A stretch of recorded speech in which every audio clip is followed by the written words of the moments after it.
പ്രാസ്ഥാനിക നേതാക്കളെ, അഹ്ലുസുന്ന വൽ ജമാഅയുടെ ഖാദിമീങ്ങളായ പ്രവർത്തകരെ,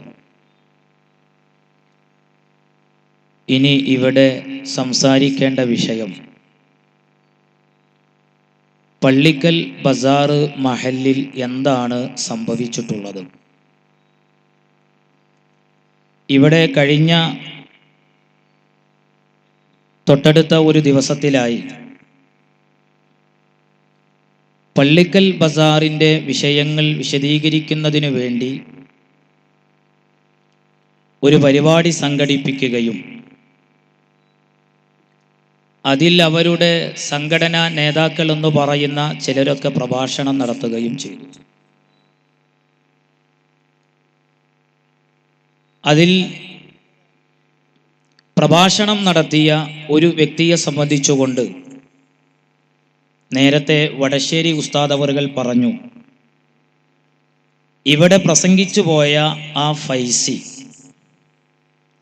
100 ചാക്ക് സിമൻ്റാണ് തിരൂർക്കാട്ടിലുള്ള സലഫി ഷെഡിലേക്ക് സംഭാവനയായി നൽകിയതെന്ന് ഉമർ മൗലവിയുടെ ഓർമ്മകളുടെ തീരത്ത് എന്ന് പറയുന്ന ഈ പുസ്തകത്തിൽ അത് രേഖപ്പെടുത്തി വെച്ചിട്ടുണ്ട്.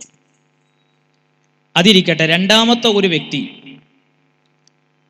കടുത്ത അനീതിയും വഞ്ചനയും കാണിച്ചത് AP വിഭാഗത്തിൻ്റെ ആളുകളാണെന്ന് പറയാൻ നീതിമാനായി പ്രഭാഷണം നടത്താൻ വേണ്ടി വന്ന വ്യക്തി ആരാണെന്ന് ചോദിച്ചാൽ സ്കൂളിൽ ഹാജരാവാതെ ഒപ്പിട്ട് ശമ്പളം വാങ്ങിയ ഒരു വ്യക്തിയാണ്. അയാളുടെ നീതിയും അയാളുടെ കാര്യബോധവും എത്രത്തോളം ഉണ്ടാകുമെന്ന് ഇനി ഞാൻ പറയേണ്ട കാര്യമില്ലല്ലോ. നമുക്ക് വിഷയത്തിലേക്ക് വരാം. കാരണം വലിയ തെറ്റിദ്ധാരണകൾ സോഷ്യൽ മീഡിയകളിലും ഈ മഹല്ലത്തിലെ ജനങ്ങൾക്ക് എല്ലാവർക്കും അറിയാം, അവരുടെ ആളുകൾക്കും അറിയാം പള്ളിക്കൽ ബസാറിൽ എന്താണ് സംഭവിച്ചിട്ടുള്ളത് എന്ന്. സത്യത്തിൽ ഇന്ന് ഈ പരിപാടി നമ്മൾ ഇത് നടത്തുമ്പോൾ വേദനയുണ്ട്. ഇന്ന് ഡിസംബർ 30 സദ്ദാം ഹുസൈൻ വധിക്കപ്പെട്ടിട്ടുള്ള ഒരു ദിവസമാണ്. റോഹിംഗ്യൻ മുസ്ലിമീങ്ങളോട് ക്രൂരമായ രീതിയിൽ മ്യാൻമർ ഭരണകൂടം സകല ഒത്താശകളും ചെയ്തു കൊടുത്തുകൊണ്ട് തന്നെ അശിൻ വിരാതു എന്ന് പറയുന്ന ബുദ്ധസന്യാസിയുടെ നേതൃത്വത്തിൽ നമ്മുടെ സഹോദര സഹോദരിമാരെ ഏറ്റവും മൃഗീയമായ രീതിയിൽ കശാപ്പ് ചെയ്തുകൊണ്ടിരിക്കുന്ന ഒരു സന്ദർഭം. അത്തരം ഒരു ഘട്ടത്തിൽ നമ്മൾ ഇങ്ങനെ സംഘടിക്കേണ്ടവരല്ലല്ലോ എന്ന കാര്യബോധം നമ്മുടെ മുന്നിലുണ്ട്. പക്ഷേ പുറത്തുള്ള പ്രചരണം എന്താണ്? പള്ളിക്കൽ ബസാർ സമസ്തന്റെ പള്ളിയാണ്. ആ പള്ളി പിടിച്ചെടുക്കാൻ വേണ്ടി AP വിഭാഗം വഞ്ചനാപരമായി നീങ്ങുകയാണ് ഉണ്ടായത് എന്ന്. ഇത് ലോകത്തിൻ്റെ പല ഭാഗങ്ങളിൽ ഇരുന്ന് ആളുകൾ കേൾക്കുന്നുണ്ട്. ഈ മഹല്ലിൻ്റെ പരിസരങ്ങളിൽ നിന്ന് ആയിരങ്ങൾ ഇവിടെ തടിച്ചുകൂടിയിട്ടുണ്ട്. സഹോദരങ്ങളെ, ഈ പള്ളി നിൽക്കുന്നത് 8.25 സെന്റ് സ്ഥലത്താണ്. ഈ 8.25 സെന്റ് സ്ഥലത്തിന് 2 ആധാരമാണ് ഉള്ളത്. അതിൽ ഒരു ആധാരം 4 സെന്റാണ്, മറ്റൊരു ആധാരം 4.25 സെന്റാണ്. ഈ 2 ആധാരവും അല്ലെങ്കിൽ ആ 8.25 സെന്റ് ഭൂമി AP വിഭാഗമാണ് അത് കൊടുത്തിട്ടുള്ളത്. ഇനി അവിടെ ഇപ്പോഴുള്ള പള്ളി അല്ലല്ലോ. 1934 അവിടെ ഒരു നിസ്കാര പള്ളിയുണ്ട്. സ്രാമ്യക്കുഴി എന്നാണ് പറയുക. പഴയ കാലത്ത് ആ പള്ളി അതൊക്കെ ദാനം ചെയ്തവരുടെ തറവാട് പരിസരത്തുണ്ടായിരുന്നൊരു സ്രാമ്യക്കുഴി എന്നങ്ങോട്ട് പറയാം. അവിടെയുള്ള സ്രാമ്യ അഥവാ ചെറിയ ഒരു പള്ളി അത് പൊളിച്ചു കൊണ്ടുവന്നുകൊണ്ടാണ് ഈ 1934 ഒരു നിസ്കാര പള്ളി ഈ പള്ളിക്കൽ ബസാറിൽ ആരംഭിച്ചത്. 84 വരെ ആ പള്ളിക്ക് കമ്മിറ്റി ഉണ്ടായിരുന്നില്ല. അത് ഒരു മുത്തവല്ലി രൂപത്തിൽ അങ്ങ് പോവുകയായിരുന്നു. 84 14-ാം നമ്പറായി മലപ്പുറം DRM ഓഫീസിൽ ഇത് രജിസ്റ്റർ ചെയ്യുന്നത്. അങ്ങനെയാണ് ഈ പള്ളിയുടെ ഉത്ഭവം. പിന്നെ ഇവിടെ നേരത്തെ പറഞ്ഞു, സമസ്ത കേരള ജംഇയ്യത്തുൽ ഉലമയുടെ ഇടയിൽ പിളർപ്പ് സംഭവിച്ചു. അതിൻ്റെ പശ്ചാത്തലവും സാഹചര്യവുമെല്ലാം കുറഞ്ഞ സമയമാണെങ്കിലും ബഹുമാനപ്പെട്ട വടശ്ശേരി ഉസ്താദ് അവറുകൾ വിശദീകരിച്ചിട്ടുണ്ട്. ഇവിടെ അതിനെക്കുറിച്ചൊക്കെ തെറ്റിദ്ധരിപ്പിച്ചു. ഇരിക്കട്ടെ, ഞാൻ ഇപ്പോൾ ആ വിശദീകരണത്തിലേക്ക് ഇപ്പോൾ ഇവിടെ കടന്നു പോകുന്നില്ല. 1989 സമസ്ത പിളർന്നപ്പോൾ പള്ളിക്കൽ ബസാറിലെ നിലപാടെന്തായിരുന്നു? നമുക്കറിയാം, കേരളത്തിൻ്റെ പല മഹല്ലുകളിൽ പല പ്രശ്നങ്ങളുണ്ടായിട്ടുണ്ട്. പക്ഷേ ഈ പള്ളിക്കൽ ബസാറിൽ സഹോദരങ്ങളെ ഒരു തരത്തിലുമുള്ള വിവാദങ്ങളോ പ്രശ്നങ്ങളോ ഉണ്ടായില്ല. അവിടെ 2 മദ്രസ, 2 കെട്ടിടമുണ്ടായിരുന്നു മദ്രസക്ക്. അതിലെ ചെറിയ ബിൽഡിങ് AP വിഭാഗത്തിന് കൊടുത്തു, വലിയ ബിൽഡിങ് അവരെടുത്തു. സത്യത്തിൽ ബിൽഡിങ്ങുകളുടെ പുനർനിർമ്മാണം നടക്കുമ്പോൾ അന്നൊരു തീരുമാനം ഉണ്ടായിരുന്നു.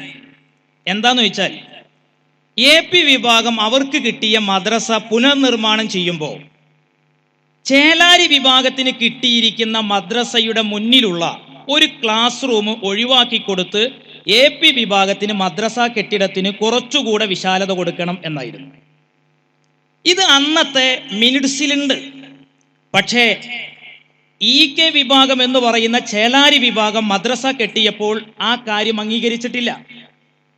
പക്ഷെ നമ്മൾ അതൊരു വിവാദമാക്കാതിരുന്നത്, ആ മിനിറ്റ്സ് എന്തുപോയി? കളവ് പോയി. മിനിറ്റ്സ് കളവ് പോയ വിവരം അന്ന് പത്രത്തിൽ എന്ത് ചെയ്തിട്ടുണ്ട്? പരസ്യപ്പെടുത്തിയിട്ടുണ്ട്. അല്ലേ? അങ്ങനെ തന്നെയല്ലേ മജീദ് പ്രസിഡന്റ് ഇവിടെയുണ്ട്. ഞാൻ ഈ പറയുന്ന കാര്യങ്ങളൊക്കെ നാളെയും ഇതിവിടെ തെളിയിക്കാൻ ഞങ്ങൾ തയ്യാറാണ്. കാരണം ഇത് ഓൺലൈനിൽ വിവിധ മുസ്ലിം രാജ്യങ്ങളിലിരുന്ന് ഈ പരിപാടി കേൾക്കുന്ന സഹോദരങ്ങൾ അറിയണം, ആരാണ് ഈ പള്ളിക്കൽ ബസാർ പള്ളി പൂട്ടിച്ചത്, ആരാണ് ഇവിടെ ജുമുഅ മുടക്കിയത്, ആരാണ് ഇവിടെ പ്രശ്നങ്ങൾ ഉണ്ടാക്കിയത് എന്ന്. ഇനി ഞാൻ പറയാം. അങ്ങനെ അന്ന് പേപ്പർ കട്ടിങ്ങിലൊക്കെ കൊടുത്ത വിഷയമാണ്.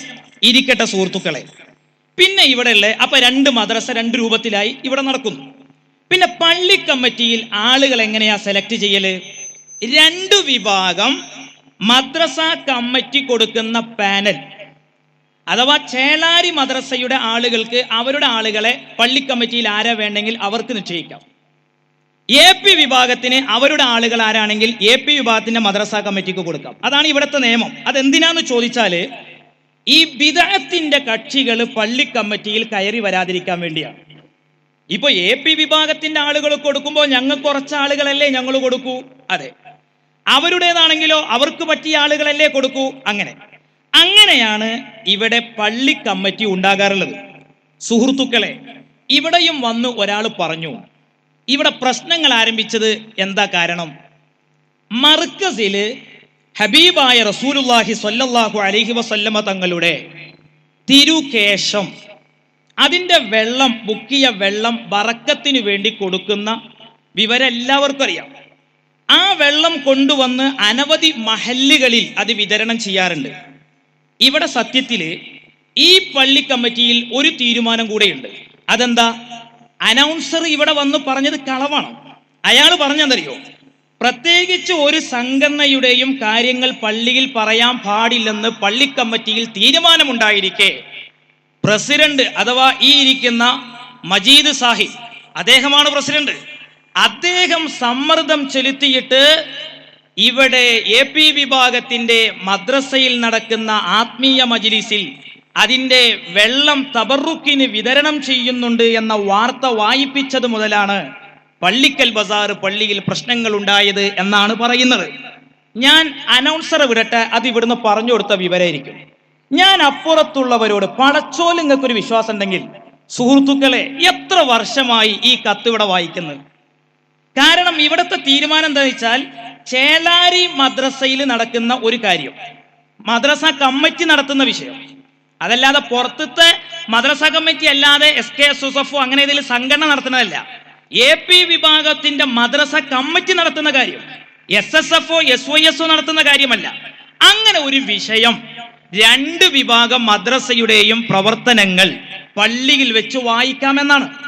ഇവിടെ തെറ്റിദ്ധരിപ്പിച്ചതാണത്. സഹോദരങ്ങൾ ആരാ പ്രശ്നം ഉണ്ടാക്കി നോക്കി. അങ്ങനെ ഏതാണ്ട് ഒരു 7-8 കൊല്ലത്തോളം ഇതിവിടെ വായിച്ചു പോന്നിട്ടുണ്ട്. അങ്ങനെ ഇരിക്കുന്ന സമയത്താണ്, നിങ്ങൾ ആലോചിച്ചു നോക്കണം, 2014 അതിലെ റബീഉൽ അവ്വലിലെ അവസാനത്തെ വെള്ളിയാഴ്ച, ആ അവസാന വെള്ളിയാഴ്ച പതിവ് പോലെ വായിക്കുന്ന, സാധാരണ വായിച്ചു വരുന്നൊരു കാര്യമാണ്. AP വിഭാഗത്തിന്റെ മദ്രസ കമ്മിറ്റിയിൽ നിന്ന് കത്ത് മുഅദ്ദിന് കൊടുത്തു, ഇതാ വായിക്കാനാണ്. ഞാൻ ഇത് പ്രസംഗിക്കുമ്പോൾ ഞാൻ അയാളെ വിളിച്ചിട്ടുണ്ട്. ഞാൻ ചോദിച്ചു, ഇത് ശരിയാണോ? കാരണം നമുക്കൊരു കളവ് പറയേണ്ട കാര്യമില്ല. കള്ളത്തരം പറഞ്ഞിട്ട് പടച്ചോന്റെ ഒരു പള്ളി പിടിച്ചെടുക്കേണ്ട കാര്യം ഞങ്ങൾക്കില്ലല്ലോ. സുഹൃത്തുക്കളെ, ആ മുഅദ്ദിൻ ഇതാ ഇന്ന് ഈ പള്ളിയിലെ മുഅദ്ദിനാണ്. 10 കൊല്ലം അയാൾ പള്ളിക്കൽ ബസാർ പള്ളിയിൽ മുഅദ്ദിനായി സേവനം ചെയ്ത ആളാണ്. ഞാൻ അദ്ദേഹത്തോട് ചോദിച്ചു, അപ്പോൾ സുഹൃത്തുക്കളെ നിങ്ങൾ ആലോചിച്ച് നോക്കണം, ആ കൊല്ലത്തില് ഈ പള്ളിയുടെ സെക്രട്ടറി, അദ്ദേഹത്തിന്റെ പേര് ലിയാഖത്താണ്, എനിക്ക് അയാൾ അറിയില്ല. ആ സെക്രട്ടറി ഈ മുഅദ്ദിനെ വിളിച്ചിട്ട് പറഞ്ഞു അത്രേ, ഈ വർഷം അത് വായിക്കാൻ പാടില്ല. അപ്പൊ കത്ത് കിട്ടിയിട്ടില്ല, ശരിയാണ്. പിന്നീടാണ് കത്ത് കിട്ടുന്നത്. അങ്ങനെ ഇത് വായിക്കാൻ പാടില്ലെന്ന വിവരം സെക്രട്ടറി പറഞ്ഞിട്ടുണ്ട് എന്ന് പറഞ്ഞ് മജീദ് പ്രസിഡന്റാണ്. പ്രസിഡന്റിനോട് പറഞ്ഞപ്പോൾ പ്രസിഡന്റ് പറഞ്ഞു, കമ്മിറ്റിയിൽ അങ്ങനെ ഒരു തീരുമാനമില്ലല്ലോ. സഹോദരങ്ങളെ, അതിന് തൊട്ടു മുമ്പുള്ള കമ്മിറ്റിയിൽ അങ്ങനെ ഒരു തീരുമാനം എടുത്തിട്ടുണ്ടോ? അല്ലെങ്കിൽ ഞാൻ ചോദിക്കട്ടെ, എങ്ങനെയാണ് സെക്രട്ടറി ഏകപക്ഷീയമായിട്ടാ നിലപാട് പറയുക? ഇനി വേണ്ട, അതിലിപ്പോ ഞങ്ങളെ സംബന്ധിച്ചിടത്തോളം ഒരു കാര്യം, ഞങ്ങൾക്ക് അതുകൊണ്ട് ബറക്കത്തെടുക്കാൻ ചേളാരി മൊല്ലമാരുടെ ഫത്വ ഞങ്ങൾക്ക് ആവശ്യമില്ല. അത് ഞങ്ങൾ പറഞ്ഞതല്ലേ, നിങ്ങൾ ആരും അതിൽ ബറക്കത്തെടുക്കണ്ട, അതിൽ അത്രയേ ഉള്ളൂ. അത് വിശ്വാസമുള്ളവരെടുത്താൽ മതി. പക്ഷെ സുഹൃത്തുക്കളെ, ഞാൻ ചോദിക്കട്ടെ, എന്തിനാണ് ഇവിടെ നിങ്ങൾ തെറ്റിദ്ധരിപ്പിച്ചത്? ഈ പ്രസിഡന്റ് അറിഞ്ഞോ സെക്രട്ടറി ചെയ്യേണ്ട പണി എന്താണ്? ഒരു ശരി, ഇനിയിപ്പോ ഞങ്ങൾ പറയുന്നില്ല, സ്വാഭാവികമായിട്ട് അത് ഇനി വായിച്ചു പോന്നു, ശരിയാ.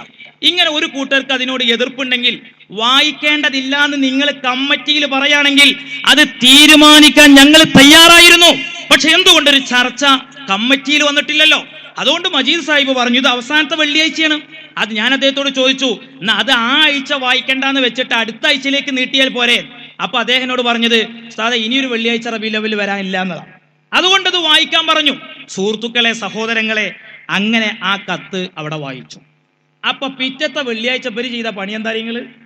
ഇവര് ചെയ്ത പണി, കാരണം സുഹൃത്തുക്കളെ, ഞങ്ങളെ സംബന്ധിച്ചിടത്തോളം ഹബീബ് റസൂലുള്ളാഹി സ്വല്ലല്ലാഹു അലൈഹി വസല്ലമയുമായി ബന്ധപ്പെട്ടതൊക്കെ ഞങ്ങൾക്ക് വലിയ ആദരവാണ്.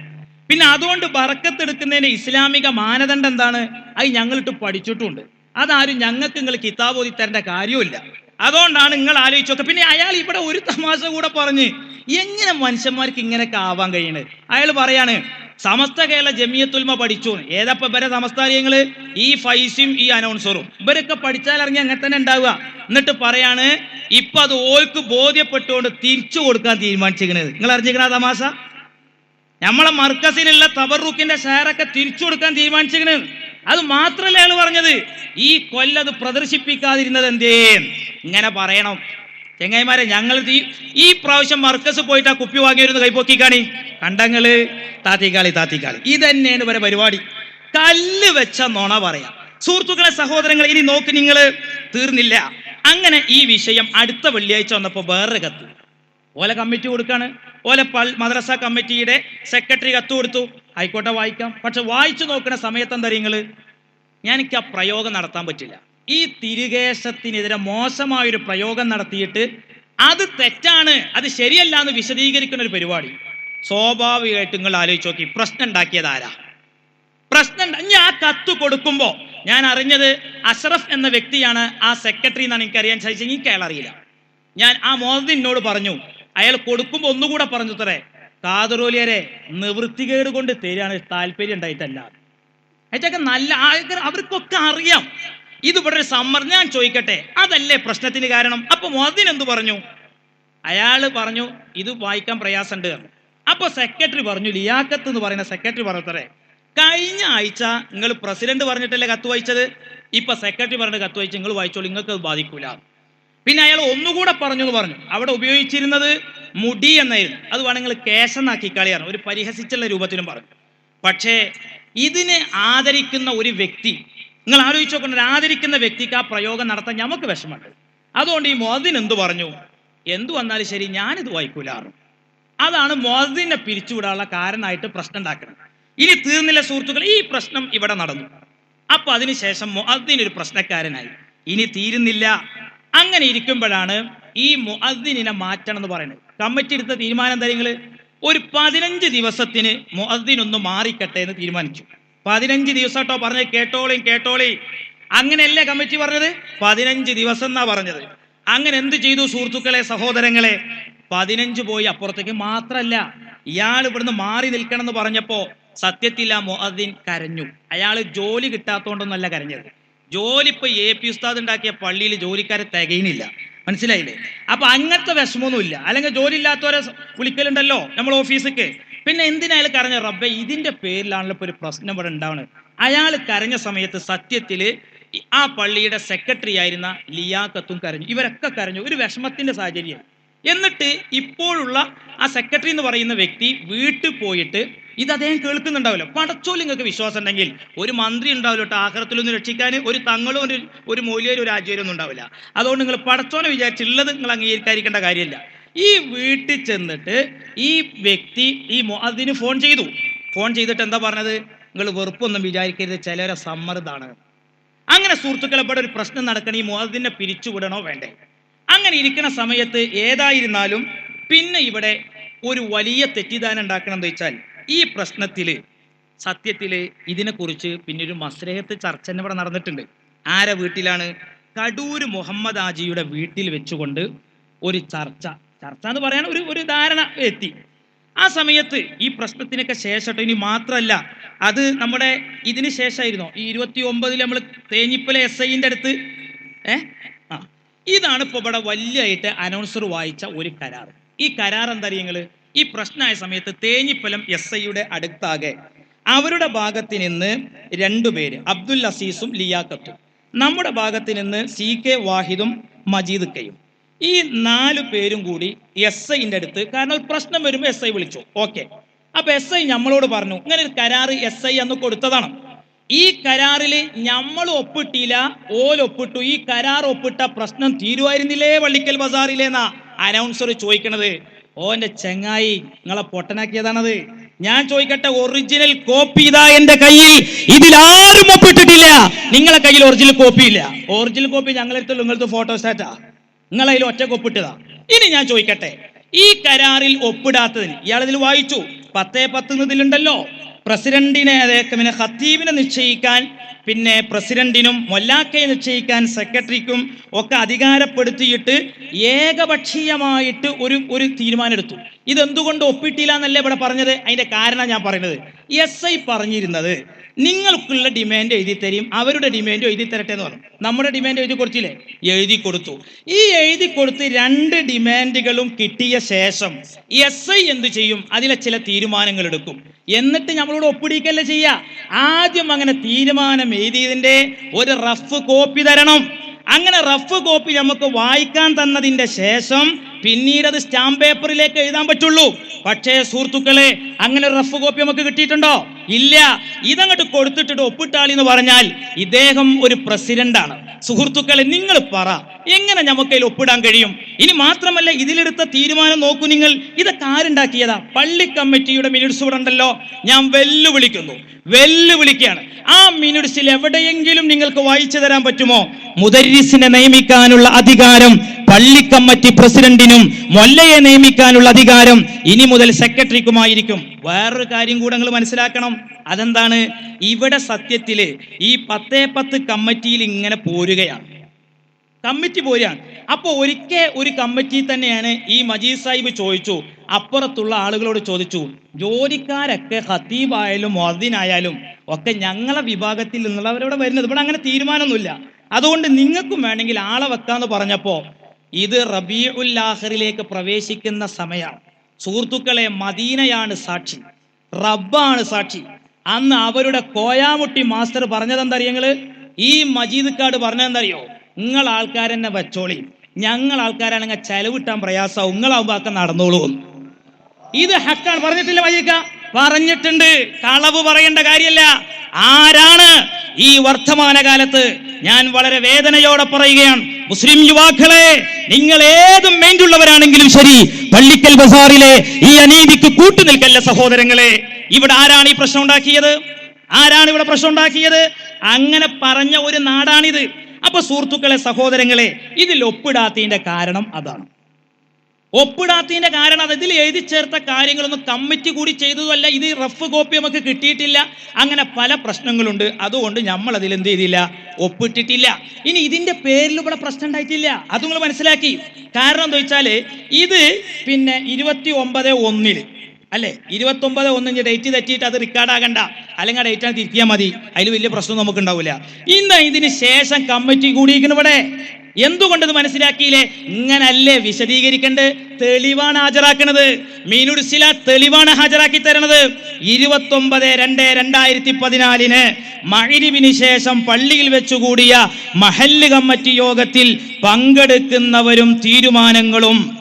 ഇങ്ങനെ പങ്കെടുത്തവരെ പേരതാ, ലിയാഖത്ത് ഉണ്ടല്ലോ, രണ്ടാമതായിട്ട് CK, അതേപോലെ K ഹസൻ ഹാജി ഉണ്ട്, എല്ലാവരും ഉണ്ട്. 18 പേര് ഇതിൽ ഒപ്പിട്ട് കാണുന്നുണ്ട്. തീരുമാനം കേട്ടോളിട്ടോ. 1, മൊല്ലാക്കയുടെ രാജി സ്വീകരിക്കാൻ തീരുമാനിച്ചു. ഇവിടെ എന്താ തീരുമാനത്തിൽ SI എഴുതിയത്? എന്താ ഇവിടെ എഴുതിയത്? ഒപ്പിടാഞ്ഞ എന്തെന്നല്ലേ? ഇതിൽ ഒപ്പിട്ട പ്രശ്നം തീർന്നില്ലേ എന്നല്ലേ അനൗൺസർ പറഞ്ഞത്. ഞാൻ വായിച്ചു തരാം. ഇത് പള്ളി കമ്മിറ്റിന്റെ തീരുമാന, മൊല്ലാക്കന്റെ രാജി സ്വീകരിക്കാൻ തീരുമാനിച്ചു. എന്നാൽ ഇതിൽ എഴുതി നോക്ക് നിങ്ങൾ. നിലവിനെ ഇതിൽ എഴുതുകയാണ്, ഇന്ന് അഥവാ 29/1/2014 തീയതി നിലവിലുള്ള മൊല്ലയെ പിരിച്ചുവിടുകയും, പിരിച്ചുവിടാൻ അവിടെ തീരുമാനിച്ചിട്ടില്ല. മൊല്ലാക്ക രാജിക്കത്ത് കൊടുക്കുക ചെയ്ത്, രാജിക്കത്ത് സ്വീകരിക്കുക ചെയ്തത്. കണ്ടോ, കമ്മിറ്റിയുടെ തീരുമാനമാണ് ഇടത് കയ്യിൽ കാണുന്നത്. അതേ സമയത്ത് SI എഴുതി കൊടുത്ത ഏകപക്ഷീയമായ തീരുമാനമാണ് വലത് കയ്യിൽ കാണുന്നത്. സുഹൃത്തുക്കളെ, ഇതിൽ നമുക്ക് ഒപ്പിടാൻ പറ്റുമോ? ഇത് അനീതിയാണോ? എന്നിട്ട് പറയാ, പ്രശ്നം ഉണ്ടാക്കിയതാരാ? പാരമ്പര്യമായിട്ട് 5-8 കൊല്ലം വായിച്ചു വരുന്നൊരു കത്ത്. അതിനി വായിക്കേണ്ടതില്ലെങ്കിൽ ലിയാഖത്ത് എന്ന സഹോദര, നിങ്ങൾ ചെയ്യേണ്ടത് മജീദ് കായോട് പറയാം. ഇപ്പോൾ അതിന്റെ പേരിൽ കേരളത്തിൽ വലിയ ചർച്ചയും വിവാദമൊക്കെ നടക്കുകയാണല്ലോ. ഞങ്ങളുടെ ആൾക്കാർക്ക് അതിൽ വലിയ വിശ്വാസമൊന്നുമില്ല. ആയിക്കോട്ടെ, എന്നാൽ നമുക്ക് അത് വായിക്കാതിരുന്നാൽ. അങ്ങനെ പറയാതെ നിങ്ങൾ ഇതിനെ എതിർക്കോ? ഇല്ലാന്ന് പറയുന്നത്. ഞങ്ങൾ എതിർക്കൂല സുഹൃത്തുക്കളെ. പക്ഷെ നിങ്ങൾ ഏകപക്ഷീയമായിട്ട് കമ്മിറ്റി അറിയാതെ നിങ്ങൾ പറഞ്ഞു, ഇനി തീർന്നില്ല. അങ്ങനെ വരുമ്പോൾ മൊല്ലാക്കാനപ്പോ ഒഴിവാക്കി. ഇനി പേർക്ക് എന്ത് ചെയ്യണം? ഖത്തീബിനെ ഒഴിവാക്കണം. അതിനുള്ള അടുത്ത പരിപാടി. അങ്ങനെ ഇരിക്കുമ്പോഴാണ് ഇവിടെ അടുത്തൊരു വിഷയം ഉണ്ടാകും. അതെന്താ?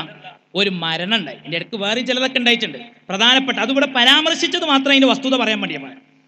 ഒരു മരണം. ഓലും ഇവിടെ ഈ മഹലിൽ പുതിയ താമസക്കാരാണ്. അപ്പോൾ ഈ മരണം ഇവിടെ നടന്നപ്പോൾ ഈ കബറ് കുഴിക്കല്, അങ്ങനെയുള്ള അതുമായി ബന്ധപ്പെട്ട ചില ചെലവുകളൊക്കെ ഉണ്ടാകുമല്ലോ. സ്വാഭാവികമായും ഈ മജീദ് കാക്ക്, ഈ മരിച്ച വ്യക്തിയുടെ അളിയൻ, ഒരു കൊണ്ടോട്ടിയിലുള്ളത്, അവര് വിളിച്ചിട്ട് പറഞ്ഞു, നിങ്ങളെ ഞങ്ങൾ ഏൽപ്പിച്ചു കാര്യങ്ങളൊക്കെ ചെയ്യണമെന്നാണ്. മജീദ് ക പറഞ്ഞിട്ടുണ്ട്, ഇവിടുത്തെ അവസ്ഥ എങ്ങനെയാണ്, നിങ്ങൾ ഇഷ്ടം പോലെ ചെയ്യാന്ന് പറഞ്ഞപ്പോൾ നിങ്ങളെ ഏൽപ്പിച്ചു എന്ന് പറഞ്ഞു.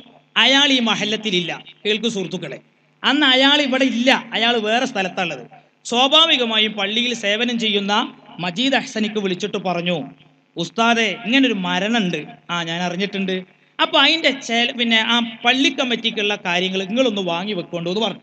മാത്രമല്ല ഈ വിവരം പോലെ ആദ്യം ചെന്ന് മജീദ് അഹ്സന്റെ അടുത്ത് ചെന്ന് പറഞ്ഞിട്ടുണ്ട്. മജീദ് അഹ്സന്റെ അടുത്ത് ചെന്ന് പറഞ്ഞപ്പോൾ ആയിക്കോട്ടെ അവർ സമ്മതിച്ചതാണ്. പക്ഷേ അതിന് ശേഷമാണ് ഇവരൊരു കുത്തിത്തിരിപ്പുണ്ടാക്കിയത്. അതൊന്നും ഓല കൈ കൊടുക്കണ്ടെന്ന് പറഞ്ഞു. അങ്ങനെ മജീദ് അഹ്സന് ഖത്തീബായ ആ പണ്ഡിതനെ ഉള്ള ഒരു ചെറിയ ഒരു ഹദിയ കൊടുക്കാൻ വേണ്ടി പോയപ്പോൾ അയാൾ പറഞ്ഞു, എല്ലാതും ഇല്ലെങ്കിൽ എനിക്ക് വേണ്ട, നിങ്ങൾ എന്നോട് ഇങ്ങനെയല്ലല്ലോ പറഞ്ഞത്, എല്ലാം കൂടി എൻ്റെ കൈ കൊണ്ടെത്തരാന്നല്ല പറഞ്ഞു. ഞാൻ അവരോട് ഏറ്റെടുത്തതും അല്ലേ. ഇതാണ് സത്യത്തിൽ ഖത്തീബ് ചെയ്തത്. അതൊരു തെറ്റാണോ? അപ്പൊ എന്ത് പറഞ്ഞു? ഇതിന്റെ പേരിൽ കണ്ടോ ഖത്തീബ് പ്രശ്നം ഉണ്ടാക്കി. മാന്യ അനൗൺസർ പറയാ, ഈ പ്രശ്നം മുഴുവൻ ഉണ്ടാക്കിയത് ആരെങ്കിലും അയാളാ. അത് ആദ്യം മനസ്സിലാക്കണ്ടേ. അയാൾ കാസർഗോഡ് സമ്മേളനത്തില് ഒരാൾക്കൂട്ടം കണ്ടപ്പോ പറഞ്ഞു, ഇന്ന് തന്നെ മഹല്ലത്ത് ചെന്നിട്ട് ഏപ്പിക്കാരൊക്കെ പടിയടച്ച് പിണ്ടം വെക്കണം എന്ന് പറഞ്ഞു. എന്താ, അയാൾക്ക് സ്ത്രീധനം കിട്ടിയതാ കേരളം എന്ന് പറയുന്നത്? എന്താ തമാശ? അത് മുതലല്ലേ ഈ പ്രശ്നം വന്നത്? എന്നിട്ട് അയാളാണ് ഇവിടെ ഇപ്പൊ നീതി പറയാൻ വേണ്ടി വന്നിരിക്കുന്നത്. സുഹൃത്തുക്കളെ, സഹോദരങ്ങളെ, ഇതൊക്കെ ശരിക്ക് ജനങ്ങൾ മനസ്സിലാക്കണം. ചുരുക്കി പറയുകയാണെങ്കിൽ, മാത്രമല്ല അന്ന് ആ ഹാജിയാരുടെ വീട്ടിൽ മീറ്റിംഗ് നടന്നപ്പോൾ സത്യത്തിൽ അങ്ങനെ ഒരു ചർച്ച മസലത്ത് നടക്കുകയാണല്ലോ. പക്ഷെ എന്നാലും മജീദ് ഒരു കാര്യം ചോദിച്ചു. അവിടെ തന്നെയല്ലേ ചോദിച്ചത്? എന്താ ചോദിച്ചത്? നിങ്ങൾ ഇങ്ങനെ ഒരു നീക്കം ഇതിനെതിരെ നടത്താൻ ഫോൺ വിളിച്ചിട്ട് വായിക്കണ്ടെന്ന് പറയാൻ നിങ്ങൾ ആരാണ് പ്രചോദിപ്പിച്ചത് എന്ന് ചോദിച്ചു. അപ്പം അയാൾ എടുത്ത വഴിക്ക് പറഞ്ഞെന്തറിയോ, ഞാൻ അതിന് സാക്ഷിയായ ആ പള്ളിയിൽ സേവനം ചെയ്ത ഖതീബിന് ടെലഫോണിൽ വിളിച്ചിട്ട് ഉറപ്പ് വരുത്തിയിട്ടാണ് പറയുന്നത്. അയാളിന് സാക്ഷിയാണ്, ഇവർ മാത്രമല്ല. അപ്പോൾ ഈ ലിയാക്കത്ത് പറഞ്ഞത് എന്താ അറിയങ്ങൾ, ഞാൻ ഇബിലീസിന്റെ കെണിയിൽ പെട്ടു. ഓലാളാണ് പറയുന്നത് ഇബിലീസിന്റെ കെണിയിൽ പെട്ടു എന്ന് പറഞ്ഞാൽ ഓല ചതിയിൽ ഞാൻ പെട്ടതാണ്, ഞാൻ പ്രശ്നം തീരാം. അതിനുശേഷം അവിടെ മീറ്റിംഗ് നടന്നു, ഇവിടെ ഒരു പ്രശ്നമില്ല. അങ്ങനെ ശേഷം സുഹൃത്തുക്കളെ, സഹോദരങ്ങളെ, പിന്നെ ഒരു പ്രശ്നം എന്താണെന്ന് ചോദിച്ചാൽ, ഈ കരാറിന് ശേഷം ഇവിടെ യോഗം നടന്നത് ഞാൻ വായിച്ചു. അങ്ങനെ മൊല്ലാക്കാനെ മാറ്റി. ഇങ്ങനെയൊക്കെ നിൽക്കുന്ന സമയത്ത് നിന്നുണ്ട് വഖഫ് ബോർഡിൽ നിന്ന് എലക്ഷൻ നടത്താൻ വേണ്ടിയിട്ടൊരു കത്ത്. നിങ്ങളൊന്നും ആലോചിച്ച് നോക്കി. എന്നിട്ട് ഇവിടെ അനൗൺസർ പറഞ്ഞെന്തറിയോ, ഈ കരാറിൽ ഒപ്പിടാത്തോണ്ടാണ് ഇവിടെ എലക്ഷൻ നടക്കേണ്ടി വന്ന്. കച്ചക്കളം ഇവിടെ ചെയ്ത തട്ടിപ്പ് എന്താ നിങ്ങൾ ഇതാ. 5 പേര് ബഹുമാനപ്പെട്ട കേരള സ്റ്റേറ്റ് വഖഫ് ബോർഡ് പിന്നെ ചീഫ് എക്സിക്യൂട്ടീവ് ഓഫീസറുടെ മുമ്പാകെ കൊടുത്ത പരാതിയാണ് നിങ്ങൾ എൻ്റെ കയ്യിൽ കാണുന്നത്.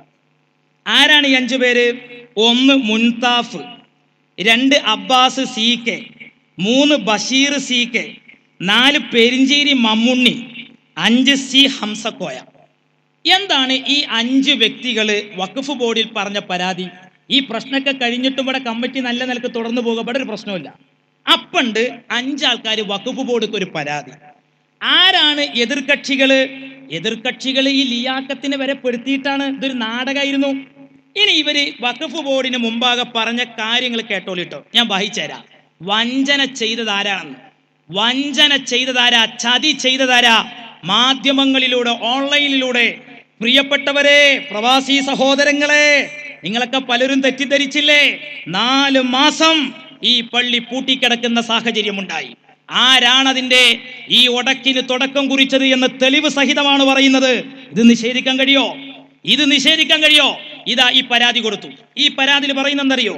ഹരജിക്കാർ പള്ളിക്കൽ ബസാർ ജുമാഅത്ത് പള്ളിയുടെ മഹല്ല് പരിധിയിൽ സ്ഥിരതാമസക്കാരും ഈ 5 ആൾക്കാരെ നിത്യ പ്രാർത്ഥനകൾക്കും വെള്ളിയാഴ്ച ജുമാ പ്രാർത്ഥനയ്ക്കും മേപ്പടി ജുമാഅത്ത് പള്ളിയിൽ സ്ഥിരമായി പങ്കെടുക്കുന്നവരാ. സുബഹിക്ക് അടക്കം വരെ 1-ാമത്തെ സഫിലുണ്ടാവും. കേട്ടോളി. ഹരജിക്കാർ പള്ളിക്കൽ ബസാർ ജുമാഅത്ത് പള്ളി വഖഫിന്റെ ഗുണകാംക്ഷികളും ഗുണഭോക്താക്കളുമാണ്. ഹരജിക്കാർ പള്ളിക്കൽ ബസാർ ജുമാഅത്ത് പള്ളിയുടെ പ്രവർത്തനങ്ങളിലും ക്ഷേമത്തിലും പുരോഗതിയിലും അതീവ തൽപരരാണ്. ഇവർ പുറത്തുള്ളവരല്ല, ദീനിനെ സ്നേഹിച്ചിട്ടാണ് ഈ പരാതി കൊടുത്തതെന്നാണ് ഇപ്പൊ ഈ പറയുന്നത്. ഇനി അടുത്ത് കേട്ടോളിട്ട് നിങ്ങൾ, വകുപ്പ് 5 പ്രകാരം ജനറൽ ബോഡി അംഗത്വത്തിന് അർഹതയുള്ള പള്ളിക്കൽ ബസാർ ജുമാഅത്ത് പള്ളിയുടെ മഹല്ല് പരിധിയിൽ താമസിക്കുന്ന വഖഫിന്റെ ഗുണഭോക്താക്കൾ തെരഞ്ഞെടുക്കുന്നതാണ്. സംഘത്തിന്റെ പ്രവർത്തന പരിധിയിൽ ഏതാണ്ട് 630ഓളം മുസ്ലിം വീടുകളാണുള്ളത്. ഈ വീടുകളിൽ നിയമാവലി പ്രകാരം വോട്ടവകാശമുള്ള 1000-ലധികം ജനറൽ ബോഡി അംഗങ്ങളുണ്ട്. എന്നാൽ ഇപ്പൊ തന്നെ മറ്റൊരു തമാശ പറയാം. ഇത് വഖഫ് ബോർഡിക്ക് കൊടുത്ത പരാതിയാണ്. നോണ പറയുന്ന സ്വഭാവം ആർക്കാന്ന് കേട്ടോളി.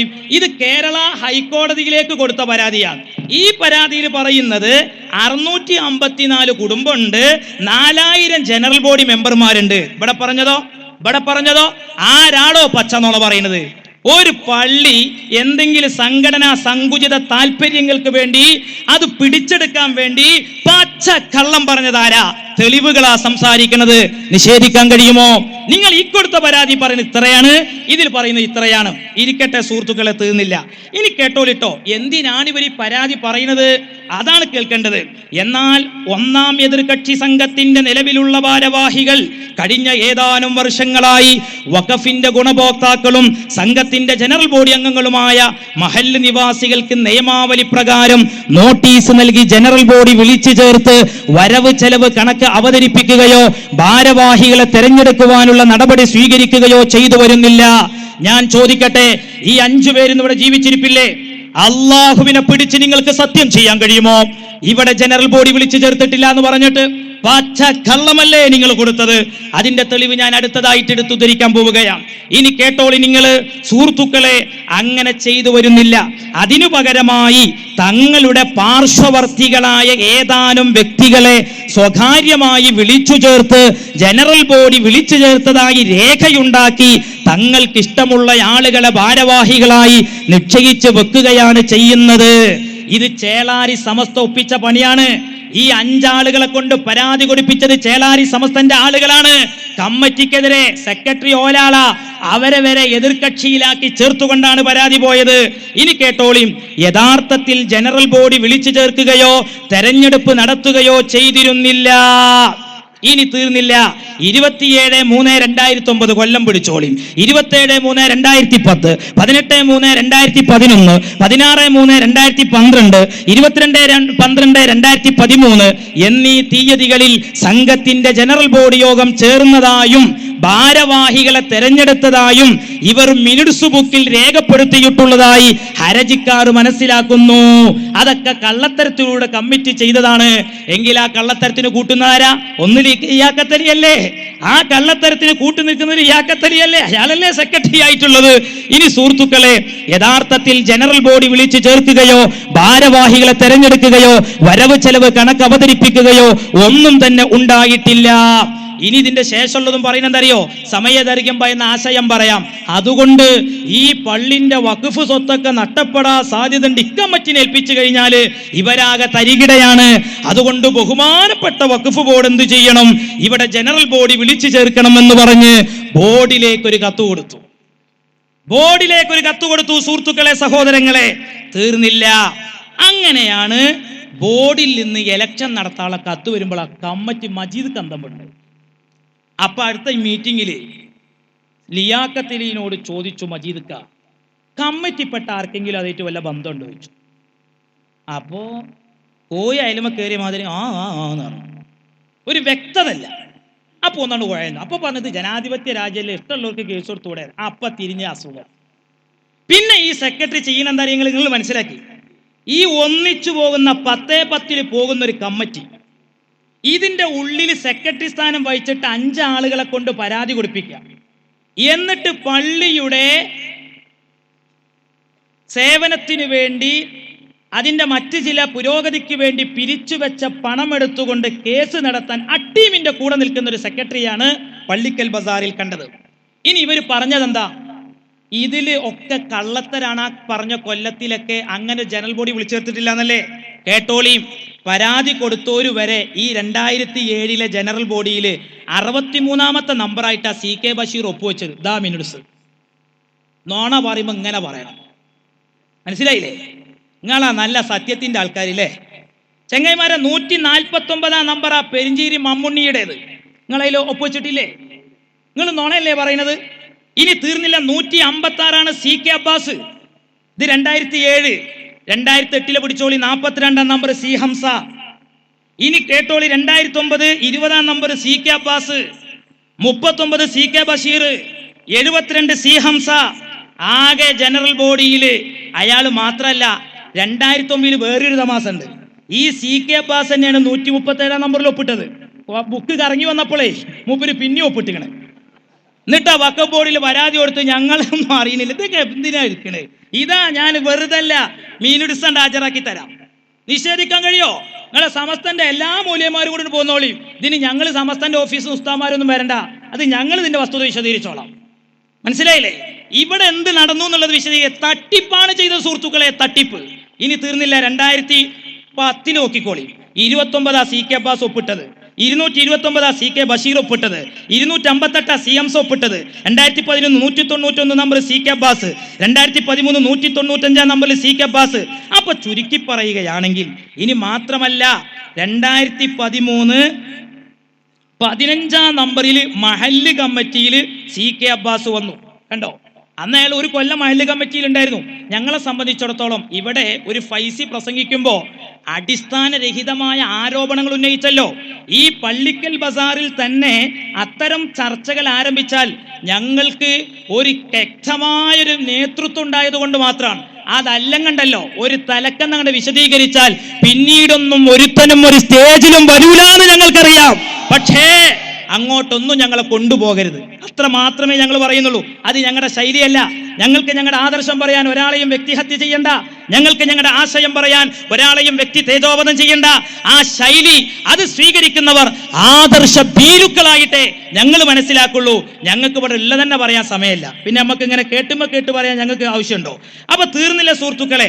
ഇതാണ് സത്യത്തിൽ വഖഫ് ബോർഡിൽ പരാതി പോണത്. ഇതൊക്കെ ഇവർ ഒപ്പിട്ടതാണ്. ഇവിടെ ജനറൽ ബോഡി നടക്കലുണ്ട്, ഒക്കെ ഉണ്ട്. ചതി ചെയ്തിട്ട് ചെയ്തു. അങ്ങനെ വഖഫ് ബോർഡിൽ നിന്ന് എന്ത് ചെയ്ത്, ഞമ്മക്കൊരു കാര്യമുണ്ട്, ആ അനീഫാക്കൊക്കെ നല്ല കട്ടൻ ചായ വാങ്ങിച്ചു കൊടുക്കണം. റിട്ടേൺ ഓഫീസർ ആകുമ്പോൾ ഇങ്ങനെ ആകണം. ഒരു തലയില്ല, ഒരു കഥയില്ല. പിടിച്ചതോ അയാൾ പറഞ്ഞതിനൊക്കെ എതിരായിട്ടല്ല ഇവിടെ ഇലക്ഷൻ നടത്തിയത്. അങ്ങനെ നടത്തണം. ഇങ്ങനെ വിടുകൊണ്ട് ഓരോരുത്തരെ. മനസ്സിലായില്ലേ? അയാൾ ആരാ സുഹൃത്തുക്കളെ? ഞാൻ അയാളൊന്നും പറയണില്ല. ഇവിടെ എന്തുകൊണ്ട് പിന്നെ ഇലക്ഷൻ നടന്നു? ഇലക്ഷൻ നടന്നാൽ വന്നതൊക്കെ ഈ ചതിയാണ്. ഇനി ഇലക്ഷന് ബഹിഷ്കരിച്ചു എന്നല്ലേ ഇത് കണ്ടെങ്കില്? ഇതിലിതാ സുഹൃത്തുക്കളെ, ഇവര് വോട്ടർ പട്ടിക പുറത്തു വിട്ടു. വോട്ടർ പട്ടിക പുറത്തു വിട്ടപ്പോ 1132 അന്തിമ വോട്ടർ ലിസ്റ്റാണത്. ഇത്രയൊന്നുമല്ല, ഇഞ്ഞും ഇവിടെ കുറെ ആൾക്കാരെ ചേർക്കാണ്ട്. ഇനി അതിനപ്പുറം വേറെ തമാശ കേൾക്കണം നിങ്ങൾക്ക്. പെണ്ണുങ്ങൾ ഇവിടെ വോട്ടർമാരായിട്ട് ചേർത്തിയത്, പെണ്ണുങ്ങളെ. അതൊക്കെ അയാളോട് പരാതി വന്നപ്പോൾ അയാൾ തള്ളി. ഇനി മാത്രമല്ല, ഇയാൾ പറഞ്ഞതെന്ന് വെച്ചാൽ ഇവിടെ തൂക്കിയിട്ട കടലാസിലെന്ന് വെച്ചാല് ഈ പള്ളിയുടെ ഭരണഘടന പ്രകാരമാണ് ഇലക്ഷൻ നടക്കണെന്നാ. എന്നാ ഭരണഘടന ഇതാ, ഞാൻ വെല്ലുവിളിക്കുന്നു. ഭരണഘടനയിലുള്ളത് എന്താ അറിയങ്ങള്? ഞങ്ങൾ വായിച്ചുതരാം. ഇങ്ങനല്ലേ പ്രശ്നം വിശദീകരിച്ചല്? നിങ്ങൾ വിചാരിച്ചത് എന്താ? തച്ചോളി, ഞങ്ങളുണ്ട് നിയമസഭയിൽ, അവിടെ ഞങ്ങൾ നോക്കിക്കോളാം. പിന്നെ ഞങ്ങൾ ഇതാ വിശദീകരിക്കലല്ല. ഇതൊക്കെ ഒരു ആവേശത്തിന് എന്തെങ്കിലും പറയാം. ഞങ്ങൾക്ക് അങ്ങനെ നുണ പറയണ്ട. വഖഫ് സുഹൃത്തുക്കളെ, പള്ളിയുടെ ഭരണഘടന ഇതാ. ഞാൻ വായിക്കുന്ന വരി അതിലില്ലേ? ആരാ ജനറൽ ബോഡി അംഗങ്ങള്? ആർക്കാ വോട്ടവകാശമുള്ളത്? ബോർഡ് ചെയ്തത്, റിട്ടേണിംഗ് ഓഫീസർ ചെയ്തത് കടുത്ത നീതിയല്ലേ? വായിച്ചു തരാം. ഇതിന്റെ 7-ാം പേജ്. ജനറൽ ബോഡി അംഗങ്ങൾ പള്ളിക്കൽ ബസാർ ജുമാഅത്ത് പള്ളി മഹല്ലിൽ സ്ഥിരമായി താമസിക്കുന്നവരും വിശ്വാസപരമായി അശ്അരി, മാതുരീദി എന്നിവയിൽ ഒന്നും അനുഷ്ഠാനപരമായി ഷാഫി, ഹനഫി, ഹംബലി, മാലിക്കി എന്നിവയിലൊന്നും സ്വീകരിച്ച സമസ്ത കേരള ജംഇയ്യത്തുൽ ഉലമയുടെ ആശയാദർശങ്ങൾക്കനുസൃതമായി ജീവിക്കുന്നവരും വരിസംഖ്യ, സംഭാവന, പിടിയരി തുടങ്ങിയ ഏതെങ്കിലും ഒരിനത്തിലൂടെ വർഷത്തിൽ 30 രൂപയിൽ കുറയാത്ത സംഖ്യ നൽകുന്നവരുമായ പ്രായപൂർത്തിയെത്തിയ എല്ലാ പുരുഷന്മാർക്കും വോട്ടവകാശമുണ്ട്. ശരിയാണ്. എന്നാൽ പ്രിയപ്പെട്ട സുഹൃത്തുക്കളെ, ഇതാണ് ഇതിലെ നിയമം. ആ നിയമപ്രകാരം ഇവരുടെ വോട്ടർ ലിസ്റ്റിൽ നിന്ന് പലരെയും തള്ളണം. അത് അവരെ മാത്രമല്ല, ഞങ്ങളുടെ ആൾക്കാരുണ്ട്. പക്ഷെ ഇവർ നടത്തിയ എലക്ഷൻ ശരിയല്ലെന്ന് പറയാനാണ് ഞാനിത് പറയുന്നത്. ഇവർ നടത്തിയ എലക്ഷൻ ശരിയല്ല. ഈ 275 ആൾക്കാർ ഇതിലിപ്പോ ഒരു ഗ്രൂപ്പിച്ചിട്ടല്ല. ഇവരൊന്നും ഈ ഭരണഘടനയിൽ പറയുന്ന കാര്യം പോലെ ചെയ്തവരല്ല. അത് പല കാരണങ്ങളാണ്. അതിപ്പോ ഇലക്ഷൻ നടത്തുമ്പോൾ ഓൾക്കൊക്കെ വോട്ടവകാശം കൊടുക്കാൻ പറ്റൂല. അത് ഞങ്ങളെ ആൾക്കാരുണ്ട്, ഓല ആൾക്കാരുണ്ട്. ഇതാണ് ഞങ്ങൾ പറഞ്ഞ ഈ റിട്ടേണിംഗ് ഓഫീസർ കാണിച്ചത് അനീതിയാണെന്ന് പറയാനാണ് ഞങ്ങൾ ഇത് പറഞ്ഞത്. അനീതിയാണെന്ന് പറയാൻ. സുഹൃത്തുക്കളെ, സഹോദരങ്ങളെ, തീർന്നില്ല. അങ്ങനെ ഈ 275 പേരെ ഇത് ഒരു നിയമപ്രകാരം, ഭരണഘടനയിലെ ഒരു വകുപ്പ് പ്രകാരം, ആ ഭരണഘടനയുടെ നിർദ്ദേശപ്രകാരം വോട്ടവകാശത്തിന് അർഹതയില്ലാത്തവരാണ്. ഇത് നമ്മൾ റിട്ടേൺ ഓഫീസർക്ക് പരാതി കൊടുത്തു. അയാൾക്ക് ഇത് എത്രയായിട്ടും മനസ്സിലാവില്ല. കാരണം 1 ലക്ഷം കിട്ടിയതല്ലേ, മൂപ്പർക്ക് ഇത് തിരിയുന്നില്ല. ഇരിക്കട്ടെ. ഇനി കേട്ടോളി സുഹൃത്തുക്കളെ, 14 ആൾക്കാർ. ഇത് നമ്മൾ ഇവരോട് പറഞ്ഞു, ഈ 14 ആൾക്കാര് ബിദഅത്തുകാരാണ്. ഇതിൽ ഒന്നാമത്തെ ആളാരാ നിങ്ങള്? ഒരാളെ ഞാൻ പറഞ്ഞുതരാം. ഒന്ന് SMK തങ്ങൾ എന്ന് പറയുന്ന ബാപ്പുമാസ്. ഈ പരിസരത്തുള്ളവർക്ക് അറിയാം. ആ ബാപ്പുമാസ് വഹാബി പള്ളിന്റെ പ്രസിഡന്റാണ്.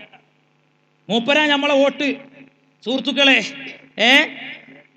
റിട്ടേണിംഗ് ഓഫീസറായിട്ട് ബോർഡ് നിയമിച്ചത് മുസ്ലിം ലീഗിന്റെ ഫാറൂഖ് പഞ്ചായത്ത് പിന്നെ ബോർഡ് മെമ്പറുമാണ്. എങ്ങനെയുണ്ട്? എന്താ ഓഫീസറെ നീതി? ഇത് നിങ്ങൾക്ക് ഒന്നിച്ചാണ്ട് അവിടുന്ന് ഇങ്ങോട്ട് വിധി പറഞ്ഞാൽ മതി, ഞങ്ങൾ കേട്ടിരുന്നത്. ഇതിനൊക്കെ പാടങ്ങൾ ഇങ്ങനെ കഷ്ടപ്പെടേണ്ട യാതൊരു കാര്യവും ഉണ്ടായിരുന്നില്ല. സുഹൃത്തുക്കളെ, ഇതിൽ നോക്കി SMK തങ്ങള്. ഇനി മാത്രമല്ല, ഇവര് കണ്ടോ, മുജാഹിദിന് മെമ്പർഷിപ്പിന് അപേക്ഷിച്ചു ഈ വഹാബികള് മുജാഹിദിന്, ഇതിൽ പേര് ഞാൻ വായിച്ചുതരാം. ഇതാ കേട്ടോടി. ഒക്കെ ഞങ്ങളടുത്ത് തെളിവുണ്ട്. ഇതിൽ കണ്ടോ നിങ്ങൾ, SMK തങ്ങൾ 3ാമതായിട്ട് മുജാഹിദ് മെമ്പർഷിപ്പിന് അപേക്ഷിച്ച ഫോമാണ് നിങ്ങളുടെ കയ്യിൽ കാണും. ഇയാളാണ് ഇപ്പൊ സുന്നി പള്ളിയിലെ വോട്ടർ പട്ടികയിലുള്ളത്. നിങ്ങൾ പറയും, ആ വോട്ട് നമ്മൾ ചെയ്യണോ?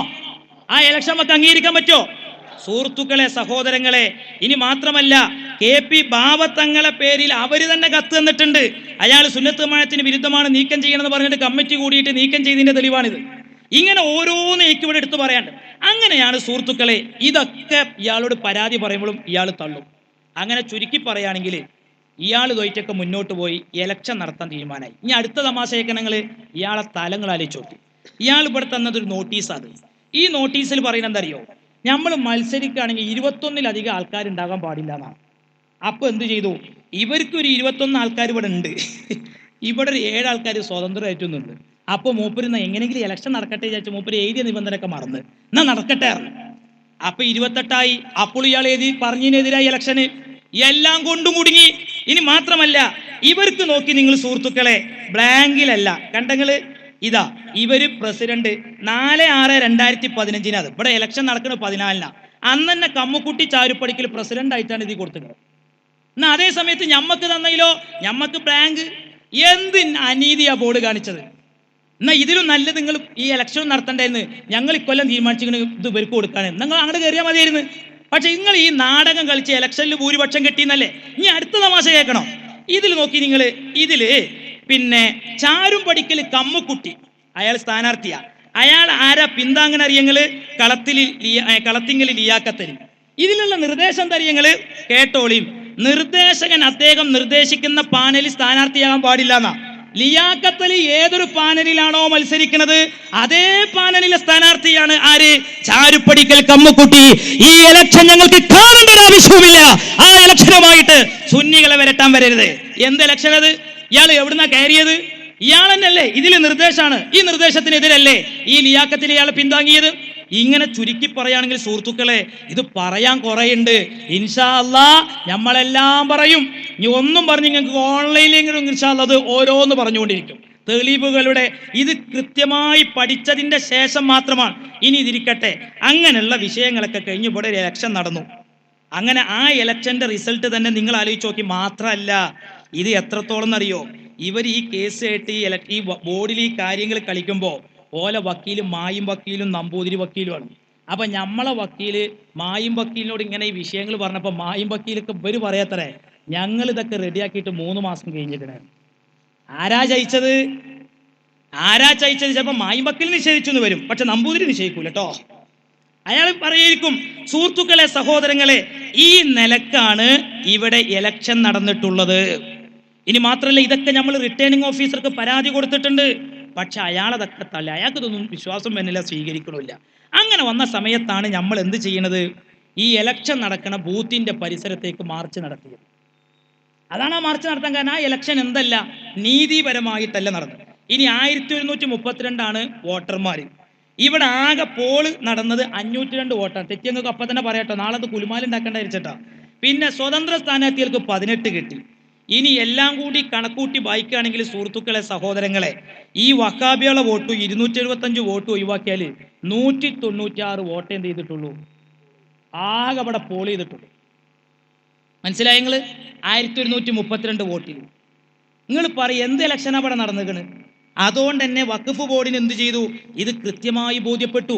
എത്ര മാസം വിധി പറയാതെ മാറ്റിവെച്ചുകൊണ്ടേയിരുന്നു. ഇനി വിധി പറഞ്ഞ സമയങ്ങൾ ശ്രദ്ധിച്ചു നോക്കിയോ? അന്നത്തെ ബോർഡിന്റെ അവസ്ഥ എന്താണെന്നുള്ളത്? ആകെ 9 അംഗ ആളല്ലുള്ളത്. അതിൽ 5 ആളുള്ളത് സിറ്റിങ്ങിൽ. ചെയർമാൻ വിദേശത്താണ്. അതിൽ ഷറഫുദ്ദീൻ എന്ന് പറയുന്ന പിന്നെ വക്കീല്, അയാൾ ബോർഡ് മെമ്പർ, അയാൾ ഉച്ചക്ക് പോയി. ആ അപ്പണ്ട് എടുത്ത് പോയ സമയത്ത് ഇതാ പേസാക്കി തീരുമാനമായി. എന്താ വിധി, എന്താ ബോർഡിന്റെ കളി! ഇതല്ലേ സുഹൃത്തുക്കളെ ഇവിടെ നടന്നത്? എന്നിട്ട് ആ വിധി ഇവിടെ വന്നു. അങ്ങനെ ഇതിന്റെ പേരിൽ ഇവിടെ ഭയങ്കര പ്രശ്നങ്ങളും ബഹളങ്ങളൊക്കെ ഉണ്ടായി. ഒരു ജുമാക്ക് ഇവിടെ ഖുതുബ ഓതുന്ന സമയത്ത് നടന്ന നായാട്ടെ ഇവിടെ വന്നിട്ട് പറയാം, എങ്ങനെ ഇവർക്ക് പള്ളിയിലേക്ക് ഇരച്ചു കയറി സൊഫ് കെട്ടിയിരിക്കുന്നവരെ മഴ കൊണ്ട് വെട്ടാൻ കഴിഞ്ഞോ? സുഹൃത്തുക്കളെ, ഈ ലാസ്റ്റ് അടിപ്രശ്നം ഉണ്ടായ സമയത്ത് ഞാൻ ഇവരോട് ചോദിച്ചു, അല്ല എന്തുണ്ടായത്? അപ്പൊ നോക്കിങ്ങള് മിഹ്റാബിലൊക്കെ പട്ടിക കൊണ്ടച്ചിക്ക. ഇമാമില്ലെങ്കിൽ നാട്ടിയേക്കാൻ കൊണ്ടച്ചതാ. എന്തിനാ പട്ടിക കൊണ്ടച്ചിരുന്നത്? അതേപോലെ ചാക്ക് കൊളുത്തി വെളുക്കണ ആ കൊളുത്ത് നമ്മളെ കുട്ടികളിൽ നിന്ന് ഇങ്ങോട്ട് തച്ചതാണ്. പിന്നെ അങ്ങോട്ട് കിട്ടിയ അടി എങ്ങനെയാന്ന് ചോദിച്ചപ്പോൾ ഓലിരുന്ന് കിട്ടിയ വടി കൊണ്ട് അങ്ങോട്ട് കൊടുത്തത് രക്ഷയ്ക്ക് വേണ്ടി.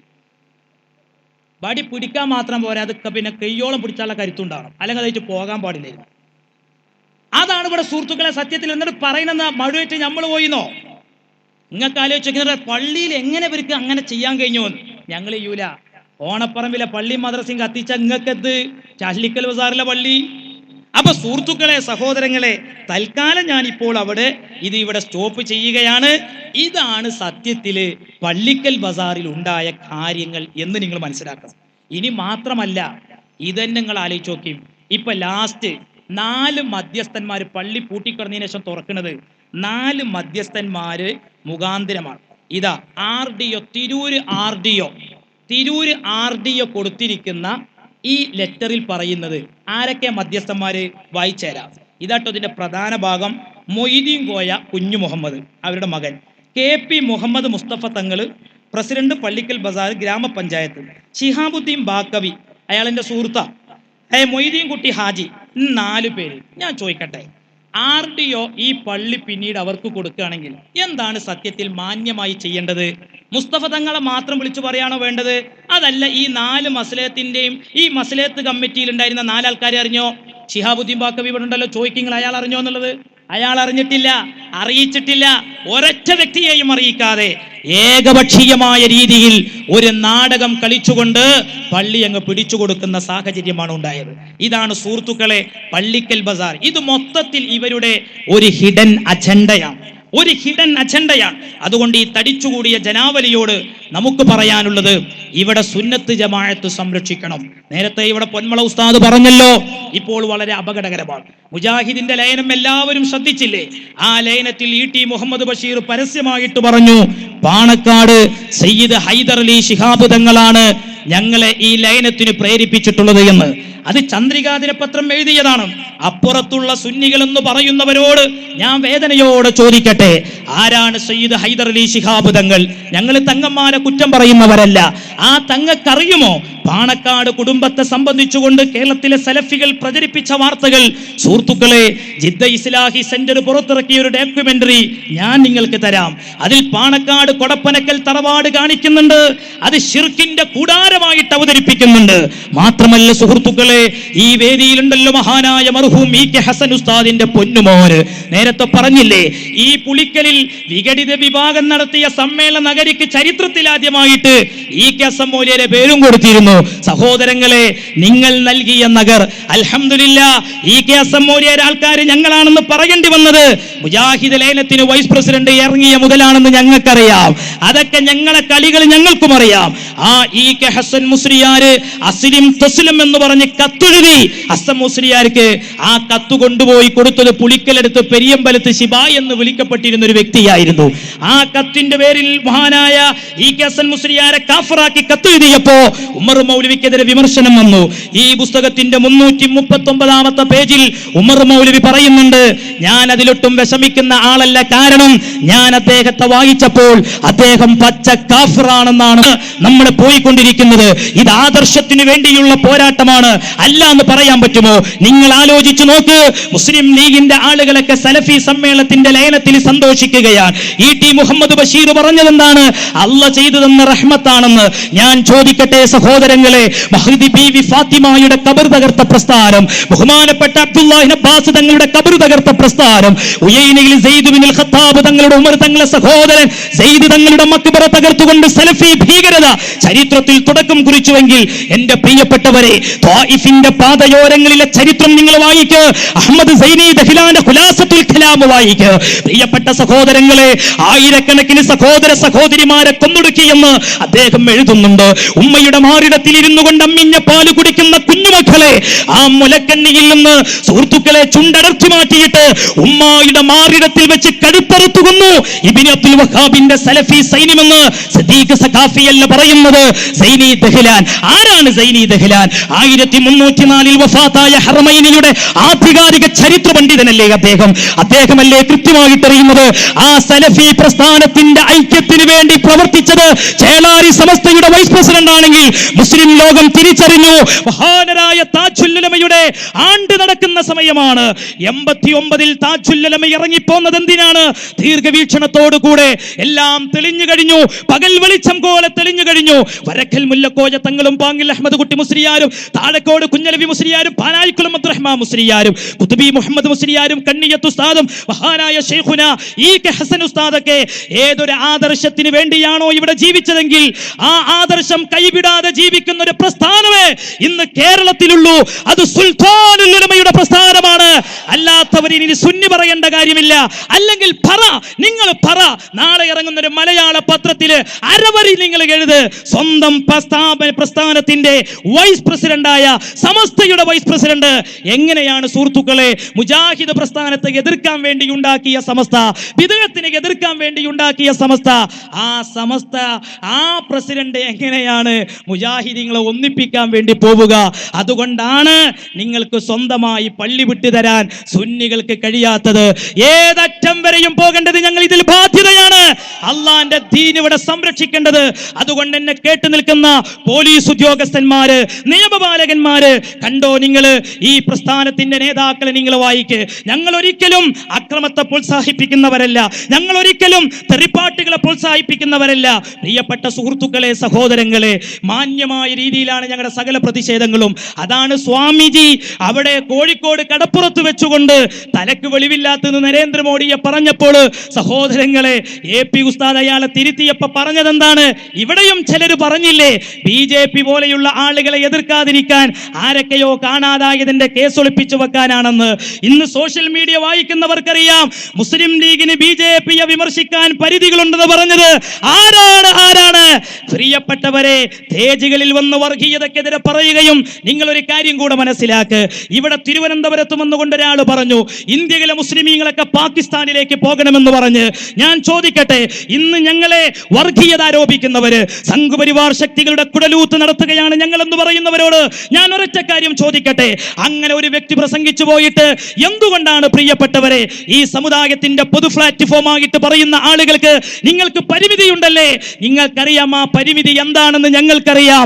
രാത്രി കാലങ്ങളിൽ അവരുടെ അരമനയിൽ കയറിയിറങ്ങുകയും പകല് വെളിച്ചത്തിൽ അവരെ എതിർക്കുകയും ചെയ്യുന്നത് എന്തുകൊണ്ടാണ്? കഴിഞ്ഞ നിയമസഭാ ഇലക്ഷനിൽ കേരളത്തിലെ ന്യൂനപക്ഷം പ്രിയപ്പെട്ടവരെ ഇടതുപക്ഷത്തെ പിന്തുണച്ചത് എന്ന് ചോദിച്ചാൽ നിങ്ങൾക്ക് പരിമിതികളുണ്ട്.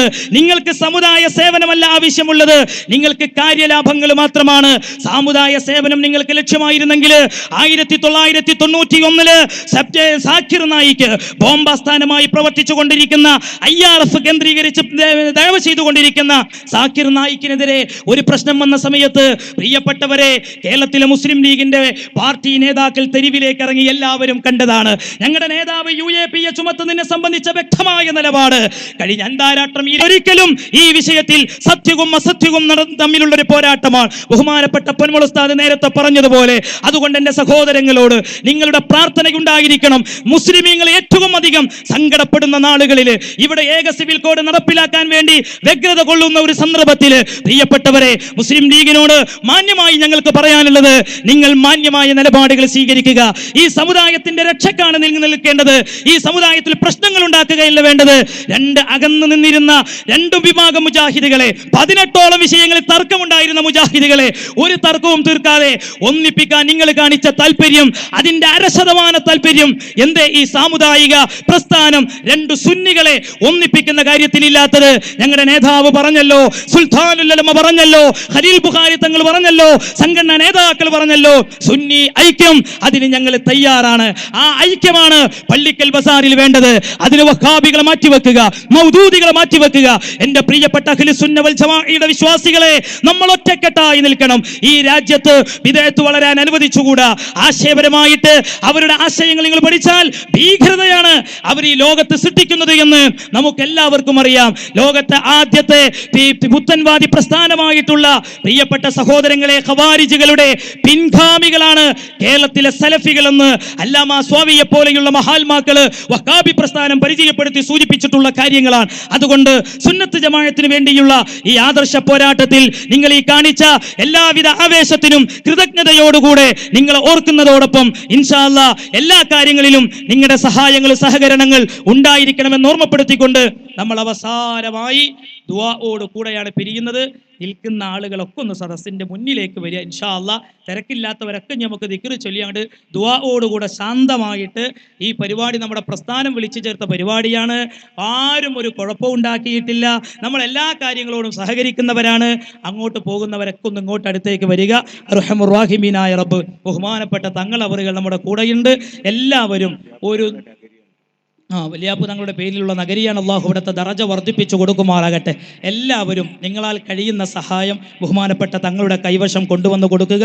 ജദ്ദിദു ഈമാനകും വനവ്വിറു ഖുലൂബകും വസയ്യിനു അൽസിനതകും ബിഖൗലി ലാ ഇലാഹ ഇല്ലല്ലാഹ് ലാ ഇലാഹ ഇല്ലല്ലാഹ്.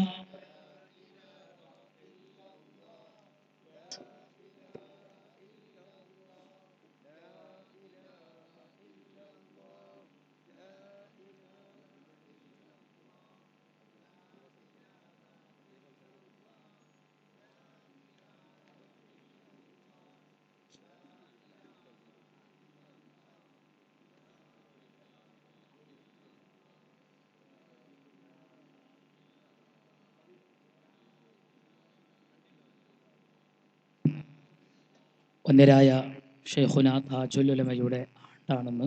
അള്ളാഹു അവിടുത്തെ ദറജ വർദ്ധിപ്പിച്ചു കൊടുക്കുമാറാകട്ടെ. വടകര മമ്മദാജി തങ്ങൾ, അങ്ങനെ നമുക്ക് ഓർമ്മിക്കേണ്ട അനുസ്മരിക്കേണ്ട ഒരുപാട് വ്യക്തിത്വങ്ങൾ ഈ മാസത്തിൽ നമ്മെ വിട്ടുപിരിഞ്ഞു പോയ എല്ലാവർക്കും അള്ളാഹു അവരുടെ ദറജകൾ വർദ്ധിപ്പിച്ചു കൊടുക്കട്ടെ. ഈ മഹത്തായ പരിപാടിയുടെ സന്ദേശം അറിഞ്ഞപ്പോൾ നാടിൻ്റെ വിവിധ ഭാഗങ്ങളിൽ നിന്ന്, ഈ പരിസരങ്ങളിൽ നിന്ന് ഇവിടെ ഒത്തുകൂടിയ ആയിരക്കണക്കിന് വിശ്വാസികൾ തിരക്കുകളൊക്കെ മാറ്റിവെച്ചുകൊണ്ട് പള്ളിക്കൽ ബസാറിലെ വസ്തുതകൾ അറിയാൻ വേണ്ടി ജോലി തിരക്കുകൾക്കിടയിലും ഓൺലൈൻ ക്ലാസ് റൂമുകളിലൂടെ ഈ പരിപാടി ശ്രവിച്ച പ്രവാസി സഹോദരങ്ങൾ എല്ലാവർക്കും അള്ളാഹു അർഹമായ പ്രതിഫലം നൽകുമാറാകട്ടെ.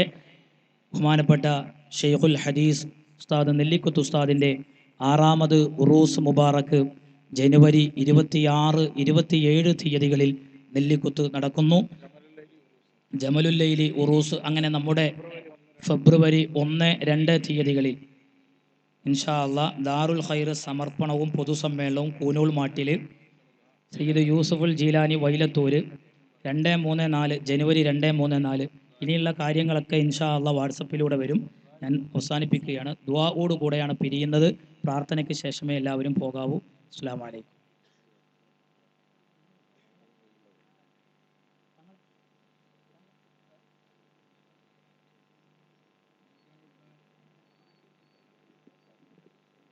അസ്സലാമു അലൈക്കും വറഹ്മത്തുള്ളാഹി വബറകാതുഹു. ഇനിയൊരു പ്രസംഗത്തിൻ്റെ ആവശ്യമില്ലല്ലോ. വിഷയങ്ങളും തെളിവുകളും തീർന്നുകൊണ്ടല്ല, ഇപ്പം അത്ര മതി. ആവശ്യമാണ് ഇനി പ്രസംഗിക്കുക. ഒരു കാര്യം നല്ലോണം ശ്രദ്ധിക്കേണ്ടത്, സോഷ്യൽ മീഡിയകളിൽ പല തെറ്റിദ്ധാരണകളും പരത്തും. തോറ്റാൽ അവസാനത്തെ അടവ് അതാണ്. അതിലൊന്നും നമ്മളാരും വഞ്ചിതരാവേണ്ടതില്ല. സത്യം എന്നും വിജയിക്കും, ഒരു തർക്കമില്ലാത്ത കാര്യമാണ്. തങ്ങളുടെ നേതൃത്വത്തിൽ ദുആ നടക്കുന്നു. നമ്മുടെ നിയമപാലകർ ഒരുപാട്, ഏത് പ്രോഗ്രാം നടക്കുമ്പോഴും വളരെയേറെ കഷ്ടപ്പെടുന്ന ആളുകൾ വളണ്ടിയേഴ്സ് ഒന്നുമല്ല, നമ്മളൊന്നുമല്ല, പോലീസുകാർ, നിയമപാലകരാണ്. അവർ നമ്മോട് നന്നായി സഹകരിച്ചിട്ടുണ്ട്. അവർക്ക് പ്രത്യേകം കടപ്പാടും കൃതജ്ഞതയും അറിയിച്ചുകൊണ്ട് തങ്ങളെ ദുആക്ക് വേണ്ടി ക്ഷണിക്കുന്നു.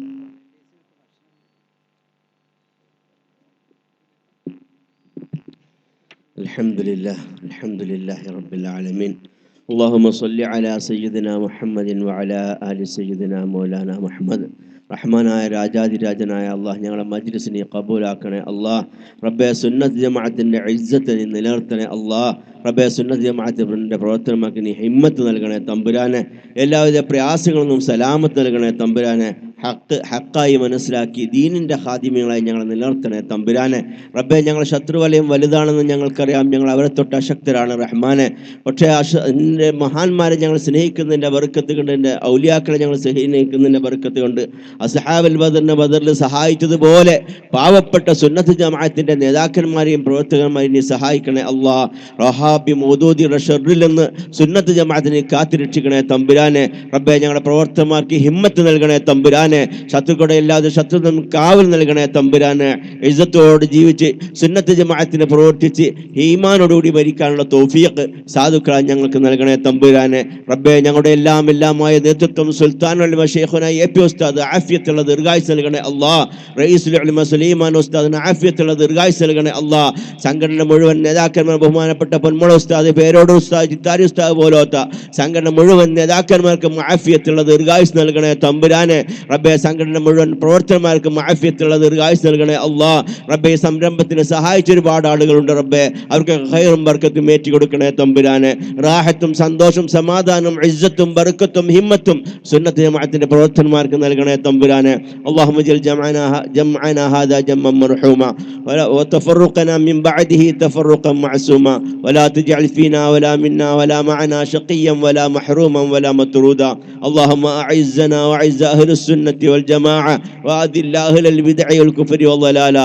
اللهم لا تدع لنا في مجلسنا هذا إلا غفرت ولا هما إلا فرجت ولا هما إلا فرجت ولا هما إلا فرجت ولا حاجة إلا قضيتها ويسرتها ولا دينا إلا أديت ولا عدوا إلا دمرت ولا عدوا إلا دمرت ولا عدوا إلا دمرت ولا فسادا إلا أصلحت ولا سحرا إلا أبطلت ولا أمراضا إلا عافيت يا شافي الأمراض شفاء تاما لا يغادر سقما ولا علما.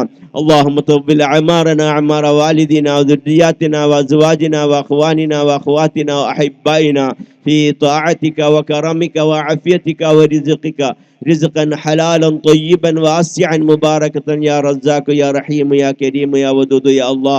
اللهم توفنا مسلمين والحقنا بالصالحين. اللهم ربنا آتنا في الدنيا حسنة وفي الآخرة حسنة وقنا عذاب النار. آمين آمين برحمتك. വഹിച്ചിട്ട് 5 ആളുകളെ കൊണ്ട് പരാതി കൊടുപ്പിക്കുക. എന്നിട്ട് പള്ളിയുടെ സേവനത്തിനു വേണ്ടി അതിൻ്റെ മറ്റ് ചില പുരോഗതിക്ക് വേണ്ടി പിരിച്ചുവെച്ച പണമെടുത്തുകൊണ്ട് കേസ് നടത്താൻ അട്ടീമിന്റെ കൂടെ നിൽക്കുന്ന ഒരു സെക്രട്ടറിയാണ് പള്ളിക്കൽ ബസാറിൽ കണ്ടത്. ഇനി ഇവർ പറഞ്ഞതെന്താ? ഇതില് ഒക്കെ കള്ളത്തരാണ്. ആ പറഞ്ഞ കൊല്ലത്തിലൊക്കെ അങ്ങനെ ജനറൽ ബോഡി വിളിച്ചു ചേർത്തിട്ടില്ല എന്നല്ലേ? കേട്ടോളിയും.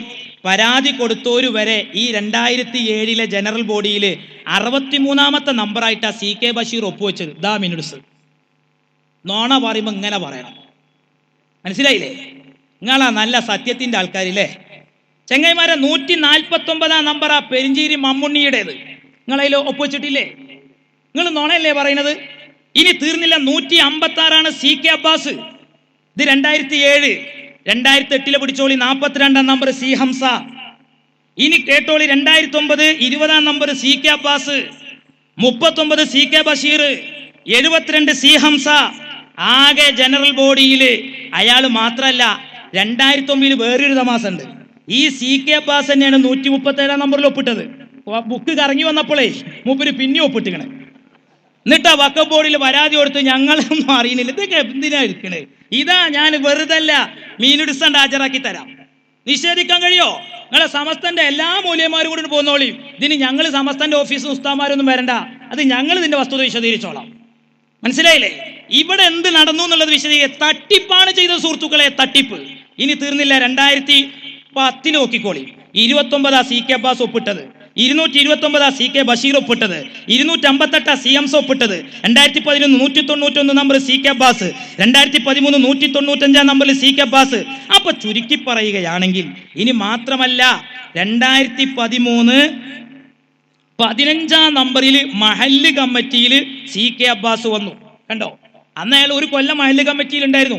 ഞങ്ങളെ സംബന്ധിച്ചിടത്തോളം ഇവിടെ ഒരു ഫൈസി പ്രസംഗിക്കുമ്പോൾ അടിസ്ഥാനരഹിതമായ ആരോപണങ്ങൾ ഉന്നയിച്ചല്ലോ.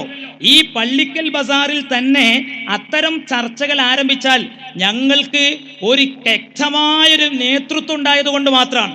അതല്ലം കണ്ടല്ലോ ഒരു തലക്കം അങ്ങോട്ട് വിശദീകരിച്ചാൽ പിന്നീടൊന്നും ഒരുത്തനും ഒരു സ്റ്റേജിലും വരൂലാന്ന് ഞങ്ങൾക്കറിയാം. പക്ഷേ അങ്ങോട്ടൊന്നും ഞങ്ങളെ കൊണ്ടുപോകരുത്. അത്ര മാത്രമേ ഞങ്ങൾ പറയുന്നുള്ളൂ. അത് ഞങ്ങളുടെ ശൈലിയല്ല. ഞങ്ങൾക്ക് ഞങ്ങളുടെ ആദർശം പറയാൻ ഒരാളെയും വ്യക്തിഹത്യ ചെയ്യണ്ട. ഞങ്ങൾക്ക് ഞങ്ങളുടെ ആശയം പറയാൻ ഒരാളെയും വ്യക്തി തേജോവധം ചെയ്യണ്ട. ആ ശൈലി അത് സ്വീകരിക്കുന്നവർ ആദർശ ഭീരുക്കളായിട്ടേ ഞങ്ങൾ മനസ്സിലാക്കുള്ളൂ. ഞങ്ങൾക്ക് ഇവിടെ ഉള്ള തന്നെ പറയാൻ സമയമില്ല. പിന്നെ നമുക്ക് ഇങ്ങനെ കേട്ട് പറയാൻ ഞങ്ങൾക്ക് ആവശ്യമുണ്ടോ? അപ്പൊ തീർന്നില്ല സുഹൃത്തുക്കളെ. ഇതാണ് സത്യത്തിൽ വഖഫ് ബോർഡിൽ പരാതി പോണത്. ഇതൊക്കെ ഒപ്പിട്ടതാണ്. ഇവിടെ ജനറൽ ബോഡി നടക്കലുണ്ട്, ഒക്കെ ഉണ്ട്. ചതി ചെയ്തിട്ട് ചെയ്തു. അങ്ങനെ വഖഫ് ബോർഡിൽ നിന്ന് എന്ത് ചെയ്ത്, ഞമ്മക്കൊരു കാര്യമുണ്ട്. ആ അനീഫാക്കൊക്കെ നല്ല കട്ടൻ ചായ വാങ്ങിച്ചു കൊടുക്കണം. റിട്ടേൺ ഓഫീസർ ആകുമ്പോൾ ഇങ്ങനെ ആകണം. ഒരു തലയില്ല, ഒരു കഥയില്ല. പിടിച്ചതോ അയാൾ പറഞ്ഞതിനൊക്കെ എതിരായിട്ടല്ല ഇവിടെ ഇലക്ഷൻ നടത്തിയത്. അങ്ങനെ നടത്തണം. ഇങ്ങനെ വിടുകൊണ്ട് ഓരോരുത്തരെ. മനസ്സിലായില്ലേ? അയാൾ ആരാ സുഹൃത്തുക്കളെ? ഞാൻ അയാളൊന്നും പറയുന്നില്ല. ഇവിടെ എന്തുകൊണ്ട് പിന്നെ ഇലക്ഷൻ നടന്നു? ഇലക്ഷൻ നടന്നാൽ വന്നതൊക്കെ ഈ ചതിയാണ്. ഇനി ഇലക്ഷന് ബഹിഷ്കരിച്ചു എന്നല്ലേ ഇത് കണ്ടെങ്കില്. ഇതിലിതാ സുഹൃത്തുക്കളെ, ഇവര് വോട്ടർ പട്ടിക പുറത്തുവിട്ടു. വോട്ടർ പട്ടിക പുറത്തുവിട്ടപ്പോ 1132 അന്തിമ വോട്ടർ ലിസ്റ്റാണത്. ഇത്രയൊന്നുമല്ല, ഇഞ്ഞും ഇവിടെ കുറെ ആൾക്കാരെ ചേർക്കാണ്ട്. ഇനി അതിനപ്പുറം വേറെ തമാശ കേൾക്കണം നിങ്ങൾക്ക്. പെണ്ണുങ്ങളെ ഇവിടെ വോട്ടർമാരായിട്ട് ചേർത്തിരുന്നു. പെണ്ണുങ്ങളെ അതൊക്കെ അയാളോട് പരാതി വന്നപ്പോൾ അയാൾ തള്ളി. ഇനി മാത്രമല്ല, ഇയാൾ പറഞ്ഞതെന്ന് വെച്ചാൽ ഇവിടെ തൂക്കിയിട്ട കടലാസിലെന്ന് വെച്ചാല് ഈ പള്ളിയുടെ ഭരണഘടന പ്രകാരമാണ് ഇലക്ഷൻ നടക്കണെന്നാണ്. എന്നാ ഭരണഘടന ഇതാ. ഞാൻ വെല്ലുവിളിക്കുന്നു. ഭരണഘടനയിലുള്ളത് എന്താ ഞങ്ങൾ വായിച്ചുതരാം. ഇങ്ങനല്ലേ പ്രശ്നം വിശദീകരിച്ചല്? നിങ്ങൾ വിചാരിച്ചത് എന്താ? തച്ചോളി, ഞങ്ങളുണ്ട് നിയമസഭയിൽ, അവിടെ ഞങ്ങൾ നോക്കിക്കോളാം, പിന്നെ ഞങ്ങൾ ഇതാ വിശദീകരിക്കലല്ല. ഇതൊക്കെ ഒരു ആവേശത്തിന് എന്തെങ്കിലും പറയാം. ഞങ്ങൾക്ക് അങ്ങനെ നുണ പറയണ്ട. വഖഫ് സുഹൃത്തുക്കളെ, പള്ളിയുടെ ഭരണഘടന ഇതാ. ഞാൻ വായിക്കുന്ന വരി അതിലില്ലേ? ആരാ ജനറൽ ബോഡി അംഗങ്ങള്? ആർക്കാ വോട്ടവകാശമുള്ളത്? ബോർഡ് ചെയ്തത്, റിട്ടേണിംഗ് ഓഫീസർ ചെയ്തത് കടുത്ത നീതിയല്ലേ? വായിച്ചു തരാം. ഇതിന്റെ 7-ാം പേജ്. ജനറൽ ബോഡി അംഗങ്ങൾ പള്ളിക്കൽ ബസാർ ജുമാഅത്ത് പള്ളി മഹല്ലിൽ സ്ഥിരമായി താമസിക്കുന്നവരും വിശ്വാസപരമായി അശ്അരി, മാതുരിദി എന്നിവയിൽ ഒന്നും അനുഷ്ഠാനപരമായി ഷാഫി, ഹനഫി, ഹംബലി, മാലിക്കി എന്നിവയിലൊന്നും സ്വീകരിച്ച സമസ്ത കേരള ജംഇയ്യത്തുൽ ഉലമയുടെ ആശയാദർശങ്ങൾക്കനുസൃതമായി ജീവിക്കുന്നവരും വരിസംഖ്യ, സംഭാവന, പിടിയരി തുടങ്ങിയ ഏതെങ്കിലും ഒരിനത്തിലൂടെ വർഷത്തിൽ 30 രൂപയിൽ കുറയാത്ത സംഖ്യ നൽകുന്നവരുമായ പ്രായപൂർത്തിയെത്തിയ എല്ലാ പുരുഷന്മാർക്കും വോട്ടവകാശമുണ്ട്. ശരിയാണ്. എന്നാൽ പ്രിയപ്പെട്ട സുഹൃത്തുക്കളെ, ഇതാണ് ഇതിലെ നിയമം. ആ നിയമപ്രകാരം ഇവരുടെ വോട്ടർ ലിസ്റ്റിൽ നിന്ന് പലരെയും തള്ളണം. അത് അവരെ മാത്രമല്ല, ഞങ്ങളുടെ ആൾക്കാരുണ്ട്. പക്ഷെ ഇവര് നടത്തിയ എലക്ഷൻ ശരിയല്ലെന്ന് പറയാനാണ് ഞാനിത് പറയുന്നത്. ഇവര് നടത്തിയ എലക്ഷൻ ശരിയല്ല. ഈ 275 ആൾക്കാർ ഇതിലിപ്പോ ഒരു ഗ്രൂപ്പിച്ചിട്ടല്ല. ഇവരൊന്നും ഈ ഭരണഘടനയിൽ പറയുന്ന കാര്യം പോലെ ചെയ്തവരല്ല. അത് പല കാരണങ്ങളാണ്. അതിപ്പോ ഇലക്ഷൻ നടത്തുമ്പോൾ ഓൾക്കൊക്കെ വോട്ടവകാശം കൊടുക്കാൻ പറ്റൂല. അത് ഞങ്ങൾ ആൾക്കാരുണ്ട്, ഓലാൾക്കാരുണ്ട്. ഇതാണ് ഞങ്ങൾ പറഞ്ഞ ഈ റിട്ടേണിംഗ് ഓഫീസർ കാണിച്ചത് അനീതിയാണെന്ന് പറയാനാണ് ഞങ്ങൾ ഇത് പറഞ്ഞത്. അനീതിയാണെന്ന് പറയാൻ. സുഹൃത്തുക്കളെ, സഹോദരങ്ങളെ, തീർന്നില്ല. അങ്ങനെ ഈ 275 പേരെ ഇത് ഒരു നിയമപ്രകാരം, ഭരണഘടനയിലെ ഒരു വകുപ്പ് പ്രകാരം, ആ ഭരണഘടനയുടെ നിർദ്ദേശപ്രകാരം വോട്ടവകാശത്തിന് അർഹതയില്ലാത്തവരാണ്. ഇത് നമ്മൾ റിട്ടേൺ ഓഫീസർക്ക് പരാതി കൊടുത്തു. അയാൾക്ക് ഇത് എത്രയായിട്ടും മനസ്സിലാവില്ല. കാരണം 1 ലക്ഷം കിട്ടിയതല്ലേ, മൂപ്പർക്ക് ഇത് തിരിയുന്നില്ല. ഇരിക്കട്ടെ. ഇനി കേട്ടോളി സുഹൃത്തുക്കളെ, 14 ആൾക്കാർ. ഇത് നമ്മൾ ഇവരോട് പറഞ്ഞു, ഈ 14 ആൾക്കാർ ബിദഅത്തുകാരാണ്. ഇതിൽ ഒന്നാമത്തെ ആളാരാ? ഒരാളെ ഞാൻ പറഞ്ഞുതരാം. ഒന്ന് SMK തങ്ങൾ എന്ന് പറയുന്ന ബാപ്പുമാസ്. ഈ പരിസരത്തുള്ളവർക്ക് അറിയാം. ആ ബാപ്പുമാസ് വഹാബി പള്ളിന്റെ പ്രസിഡന്റാണ്. മൂപ്പരാ നമ്മളെ വോട്ട്. സുഹൃത്തുക്കളെ, ആ റിട്ടേണിംഗ് ഓഫീസറായിട്ട് ബോർഡ് നിയമിച്ചത് മുസ്ലിം ലീഗിന്റെ ഫാറൂഖ് പഞ്ചായത്ത് പിന്നെ ബോർഡ് മെമ്പറുമാണ്. എങ്ങനെയുണ്ട്? എന്താ ഓഫീസറെ നീതി! ഇത് നിങ്ങൾക്ക് ഒന്നിച്ചാണ്ട് അവിടുന്ന് ഇങ്ങോട്ട് വിധി പറഞ്ഞാൽ മതി. ഞങ്ങൾ കേട്ടിരുന്നത് ഇതിനൊക്കെ പാടങ്ങൾ ഇങ്ങനെ കഷ്ടപ്പെടേണ്ട യാതൊരു കാര്യവും ഉണ്ടായിരുന്നില്ല. സുഹൃത്തുക്കളെ, ഇതിൽ നോക്കി SMK തങ്ങൾ. ഇനി മാത്രമല്ല, ഇവര് കണ്ടോ, മുജാഹിദിന് മെമ്പർഷിപ്പിന് അപേക്ഷിച്ചുകൊണ്ട് ഈ വഹാബികൾ മുജാഹിദിന്, ഇതിൽ പേര് ഞാൻ വായിച്ചുതരാം. ഇതാ കേട്ടോളി. ഒക്കെ ഞങ്ങളടുത്ത് തെളിവുണ്ട്. ഇതിൽ കണ്ടോ നിങ്ങൾ, SMK തങ്ങൾ 3ാമതായിട്ട് മുജാഹിദ് മെമ്പർഷിപ്പിന് അപേക്ഷിച്ച ഫോമാണ് നിങ്ങളുടെ കയ്യിൽ കാണും. ഇയാളാണ് ഇപ്പൊ സുന്നി പള്ളിയിലെ വോട്ടർ പട്ടികയിലുള്ളത്. നിങ്ങൾ പറയും, ആ വോട്ട് നമ്മൾ ചെയ്യണോ? ആ ഇലക്ഷൻ നമുക്ക് അംഗീകരിക്കാൻ പറ്റുമോ? സുഹൃത്തുക്കളെ, സഹോദരങ്ങളെ, ഇനി മാത്രമല്ല, KP ബാവത്തങ്ങളെ പേരിൽ അവര് തന്നെ കത്ത് തന്നിട്ടുണ്ട്. അയാൾ സുന്നത്ത് ജമാഅത്തിന് വിരുദ്ധമാണ്, നീക്കം ചെയ്യണമെന്ന് പറഞ്ഞിട്ട് കമ്മിറ്റി കൂടിയിട്ട് നീക്കം ചെയ്തതിന്റെ തെളിവാണിത്. ഇങ്ങനെ ഓരോന്ന് എനിക്ക് ഇവിടെ എടുത്തു പറയാണ്ട്. അങ്ങനെയാണ് സുഹൃത്തുക്കളെ, ഇതൊക്കെ ഇയാളോട് പരാതി പറയുമ്പോഴും ഇയാൾ തള്ളും. അങ്ങനെ ചുരുക്കി പറയുകയാണെങ്കിൽ ഇയാൾ തോറ്റൊക്കെ മുന്നോട്ട് പോയി ഇലക്ഷൻ നടത്താൻ തീരുമാനമായി. ഇനി അടുത്ത തമാശയൊക്കെ നിങ്ങൾ ഇയാളെ തലങ്ങൾ ആലോചിച്ചോട്ടി. ഇയാൾ ഇവിടെ തന്നതൊരു നോട്ടീസാണ്. ഈ നോട്ടീസിൽ പറയുന്നത് എന്താ അറിയോ? നമ്മൾ മത്സരിക്കുകയാണെങ്കിൽ 21-ലധികം ആൾക്കാരുണ്ടാകാൻ പാടില്ല എന്നാണ്. അപ്പോൾ എന്ത് ചെയ്തു? ഇവർക്കൊരു 21 ആൾക്കാർ ഇവിടെ ഉണ്ട്, ഇവിടെ ഒരു 7 ആൾക്കാർ സ്വതന്ത്രമായിട്ടൊന്നുണ്ട്. അപ്പോൾ മൂപ്പരുന്ന എങ്ങനെയെങ്കിലും ഇലക്ഷൻ നടക്കട്ടെ വിചാരിച്ചു മൂപ്പര് എഴുതിയ നിബന്ധനയൊക്കെ മറന്ന് എന്നാ നടക്കട്ടെ അറിഞ്ഞു. അപ്പൊ 28 അപ്പോൾ ഇയാൾ എഴുതി പറഞ്ഞതിനെതിരായി ഇലക്ഷന് എല്ലാം കൊണ്ടും കുടുങ്ങി.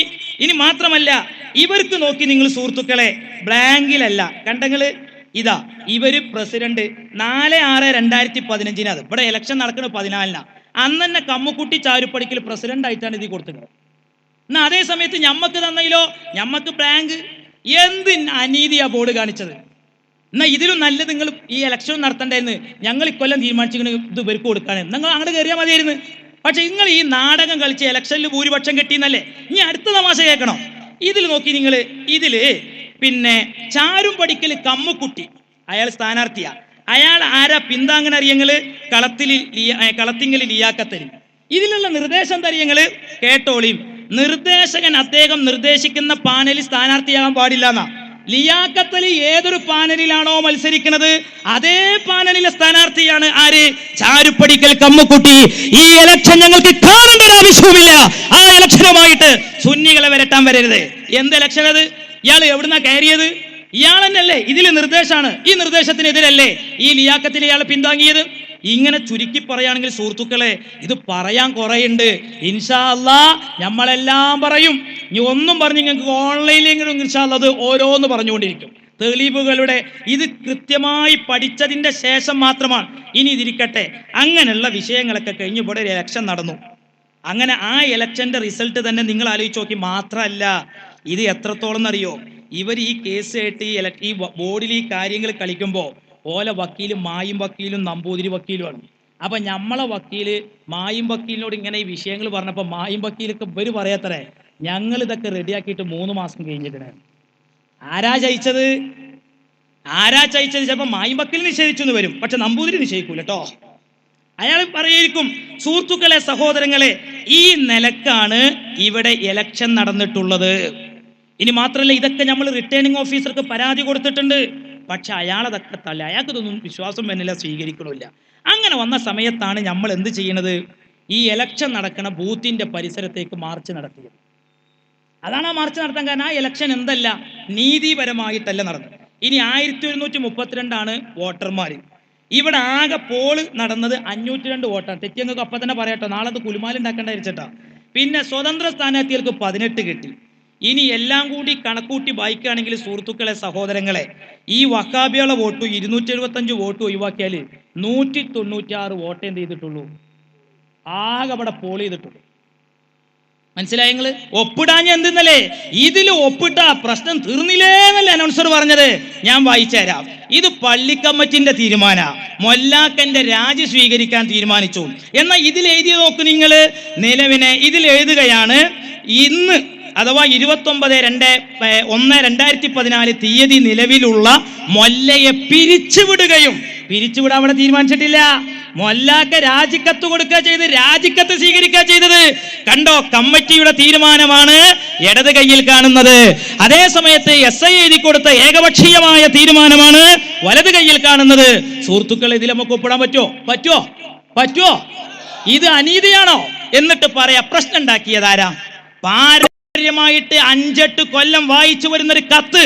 അതിനി വായിക്കേണ്ടതില്ലെങ്കിൽ ലിയാഖത്ത് എന്ന സഹോദര, നിങ്ങൾ ചെയ്യേണ്ടത് മജീദ് കായോട് പറയാം. ഇപ്പോൾ അതിന്റെ പേരിൽ കേരളത്തിൽ വലിയ ചർച്ചയും വിവാദമൊക്കെ നടക്കുകയാണല്ലോ. ഞങ്ങളുടെ ആൾക്കാർക്ക് അതിൽ വലിയ വിശ്വാസമൊന്നുമില്ല. ആയിക്കോട്ടെ, എന്നാൽ നമുക്ക് അത് വായിക്കാതിരുന്നാൽ അങ്ങനെ പറയായിരുന്നു. നിങ്ങൾ ഇതിനെ എതിർക്കോ? ഇല്ലാന്ന് പറയുന്നത്. ഞങ്ങൾ എതിർക്കൂല സുഹൃത്തുക്കളെ. പക്ഷെ ഞങ്ങൾ ഏകപക്ഷീയമായിട്ട് കമ്മിറ്റി അറിയാതെ നിങ്ങൾ പറഞ്ഞു. ഇനി തീർന്നില്ല. അങ്ങനെ വരുമ്പോൾ മൊല്ലാക്കാനപ്പോ ഒഴിവാക്കി. ഇനി പേർക്ക് എന്ത് ചെയ്യണം? ഖത്തീബിനെ ഒഴിവാക്കണം. അതിനുള്ള അടുത്ത പരിപാടി. അങ്ങനെ ഇരിക്കുമ്പോഴാണ് ഇവിടെ അടുത്തൊരു വിഷയം ഉണ്ടാകുന്നത്.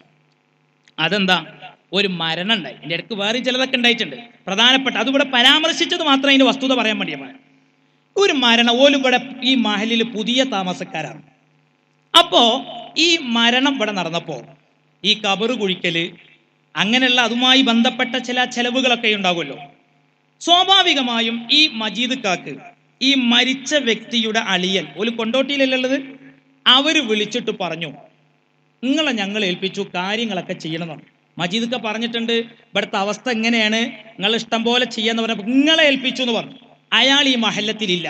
കേൾക്കു സുഹൃത്തുക്കളെ, അന്ന് അയാൾ ഇവിടെ ഇല്ല, അയാൾ വേറെ സ്ഥലത്തുള്ളത്. സ്വാഭാവികമായും പള്ളിയിൽ സേവനം ചെയ്യുന്ന മജീദ് അഹ്സനിക്ക് വിളിച്ചിട്ട് പറഞ്ഞു, ഉസ്താദെ ഇങ്ങനൊരു മരണമുണ്ട്. ഞാൻ അറിഞ്ഞിട്ടുണ്ട്. അപ്പൊ അതിന്റെ പിന്നെ ആ പള്ളി കമ്മിറ്റിക്കുള്ള കാര്യങ്ങൾ നിങ്ങളൊന്ന് വാങ്ങി വെക്കൊണ്ടു എന്ന് പറഞ്ഞു.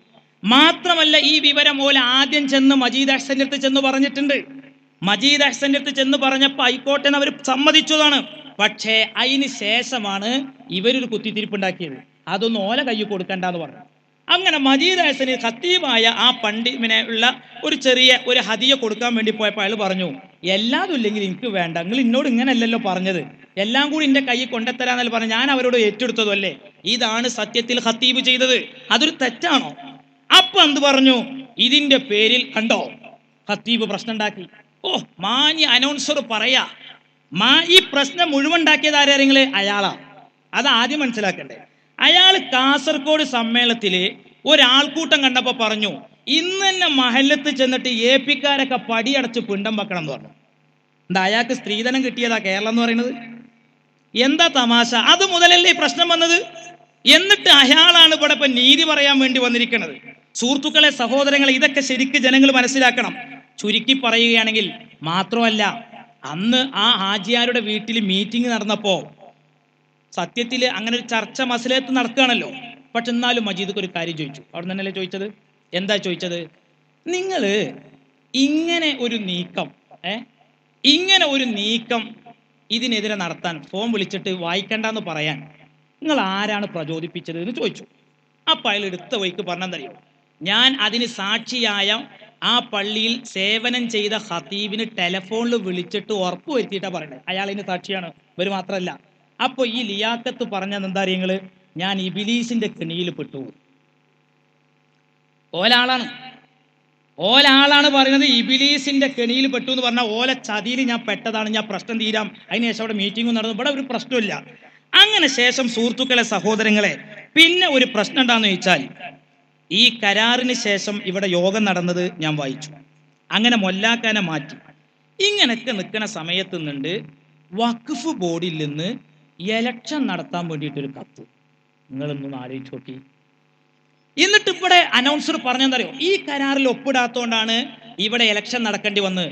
കച്ചക്കളം. ഇവിടെ ചെയ്ത തട്ടിപ്പ് എന്താ നിങ്ങള്? ഇതാ 5 പേര് ബഹുമാനപ്പെട്ട കേരള സ്റ്റേറ്റ് വഖഫ് ബോർഡ് പിന്നെ ചീഫ് എക്സിക്യൂട്ടീവ് ഓഫീസറുടെ മുമ്പാകെ കൊടുത്ത പരാതിയാണ് നിങ്ങൾ എൻ്റെ കയ്യിൽ കാണുന്നത്. ആരാണ് ഈ 5 പേര്? 1 മുൻതാഫ്, 2 Abbas CK, 3 Basheer CK, 4 Perincheri Mammunni, 5 C Hamsakoya.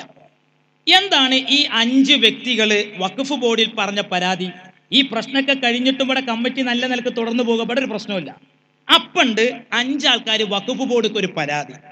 ആരാണ് എതിർകക്ഷികൾ? ഈ ലിയാക്കത്തിനെ വരെ പെടുത്തിയിട്ടാണ്. ഇതൊരു നാടകമായിരുന്നു. ഇനി ഇവര് വഖഫ് ബോർഡിന് മുമ്പാകെ പറഞ്ഞ കാര്യങ്ങൾ കേട്ടോളിട്ടോ, ഞാൻ വായിച്ചുതരാം. വഞ്ചന ചെയ്തതാരാ? ചതി ചെയ്തതാരാ? മാധ്യമങ്ങളിലൂടെ, ഓൺലൈനിലൂടെ. പ്രിയപ്പെട്ടവരെ, പ്രവാസി സഹോദരങ്ങളെ, നിങ്ങളൊക്കെ പലരും തെറ്റിദ്ധരിച്ചില്ലേ? 4 മാസം ഈ പള്ളി പൂട്ടിക്കിടക്കുന്ന സാഹചര്യമുണ്ടായി. ആരാണതിൻ്റെ ഈ ഒടക്കിന് തുടക്കം കുറിച്ചത് എന്ന് തെളിവ് സഹിതമാണ് പറയുന്നത്. ഇത് നിഷേധിക്കാൻ കഴിയോ? ഇതാ ഈ പരാതി കൊടുത്തു. ഈ പരാതിയിൽ പറയുന്നെന്തറിയോ? ഹരജിക്കാർ പള്ളിക്കൽ ബസാർ ജുമാഅത്ത് പള്ളിയുടെ മഹല്ല് പരിധിയിൽ സ്ഥിരതാമസക്കാരും ഈ 5 ആൾക്കാരെ നിത്യപ്രാർത്ഥനകൾക്കും വെള്ളിയാഴ്ച ജുമാ പ്രാർത്ഥനയ്ക്കും മേപ്പടി ജുമാഅത്ത് പള്ളിയിൽ സ്ഥിരമായി പങ്കെടുക്കുന്നവരാ. സുബൈക്ക് അടക്കം വരെ 1ാമത്തെ സഫിലുണ്ടാവും. കേട്ടോളി. ഹരജിക്കാർ പള്ളിക്കൽ ബസാർ ജുമാഅത്ത് പള്ളി വഖഫിന്റെ ഗുണകാംക്ഷികളും ഗുണഭോക്താക്കളുമാണ്. ഹരജിക്കാർ പള്ളിക്കൽ ബസാർ ജുമാഅത്ത് പള്ളിയുടെ പ്രവർത്തനങ്ങളിലും ക്ഷേമത്തിലും പുരോഗതിയിലും അതീവ തൽപരരാണ്. ഇവർ പുറത്തുള്ളവരല്ല, ദീനിനെ സ്നേഹിച്ചിട്ടാണ് ഈ പരാതി കൊടുത്തതെന്നാണ് ഇപ്പൊ ഈ പറയുന്നത്. ഇനി അടുത്ത് കേട്ടോളിട്ടങ്ങള്, വകുപ്പ് 5 പ്രകാരം ജനറൽ ബോഡി അംഗത്വത്തിന് അർഹതയുള്ള പള്ളിക്കൽ ബസാർ ജുമാഅത്ത് പള്ളിയുടെ മഹല്ല് പരിധിയിൽ താമസിക്കുന്ന വഖഫിന്റെ ഗുണഭോക്താക്കൾ തെരഞ്ഞെടുക്കുന്നതാണ്. സംഘത്തിന്റെ പ്രവർത്തന പരിധിയിൽ ഏതാണ്ട് 630ഓളം മുസ്ലിം വീടുകളാണുള്ളത്. ഈ വീടുകളിൽ നിയമാവലി പ്രകാരം വോട്ടവകാശമുള്ള 1000-ലധികം ജനറൽ ബോഡി അംഗങ്ങളുണ്ട്. എന്നാൽ ഇപ്പൊ തന്നെ മറ്റൊരു തമാശ പറയാം. ഇത് വഖഫ് ബോർഡുക്ക് കൊടുത്ത പരാതിയാണ്. നോണ പറയുന്ന സ്വഭാവം ആർക്കാന്ന് കേട്ടോളി. ഇത് കേരള ഹൈക്കോടതിയിലേക്ക് കൊടുത്ത പരാതിയാണ്. ഈ പരാതിയിൽ പറയുന്നത് 654 കുടുംബമുണ്ട്, 4000 ജനറൽ ബോഡി മെമ്പർമാരുണ്ട്. ഇവിടെ പറഞ്ഞതോ ആരാടോ പച്ചനോള പറയുന്നത്? ഒരു പള്ളി എന്തെങ്കിലും സംഘടനാ സങ്കുചിത താല്പര്യങ്ങൾക്ക് വേണ്ടി അത് പിടിച്ചെടുക്കാൻ വേണ്ടി പച്ച കള്ളം പറഞ്ഞതാരാ? തെളിവുകളാ സംസാരിക്കുന്നത്. നിഷേധിക്കാൻ കഴിയുമോ? നിങ്ങൾ ഈ കൊടുത്ത പരാതി പറയുന്നത് ഇത്രയാണ്, ഇതിൽ പറയുന്നത് ഇത്രയാണ്. ഇരിക്കട്ടെ സുഹൃത്തുക്കളെ, തീർന്നില്ല. ഇനി കേട്ടോളിട്ടോ, എന്തിനാണ് ഇവർ ഈ പരാതി പറയുന്നത്? അതാണ് കേൾക്കേണ്ടത്. എന്നാൽ ഒന്നാം എതിർകക്ഷി സംഘത്തിന്റെ നിലവിലുള്ള ഭാരവാഹികൾ കഴിഞ്ഞ ഏതാനും വർഷങ്ങളായി വഖഫിന്റെ ഗുണഭോക്താക്കളും സംഘത്തിന്റെ ജനറൽ ബോഡി അംഗങ്ങളുമായ മഹല്ല് നിവാസികൾക്ക് നിയമാവലി പ്രകാരം നോട്ടീസ് നൽകി ജനറൽ ബോഡി വിളിച്ചു ചേർത്ത് വരവ് ചെലവ് കണക്ക് അവതരിപ്പിക്കുകയോ ഭാരവാഹികളെ തെരഞ്ഞെടുക്കുവാനുള്ള നടപടി സ്വീകരിക്കുകയോ ചെയ്തു വരുന്നില്ല. ഞാൻ ചോദിക്കട്ടെ, ഈ 5 പേരും ഇവിടെ ജീവിച്ചിരിപ്പില്ലേ?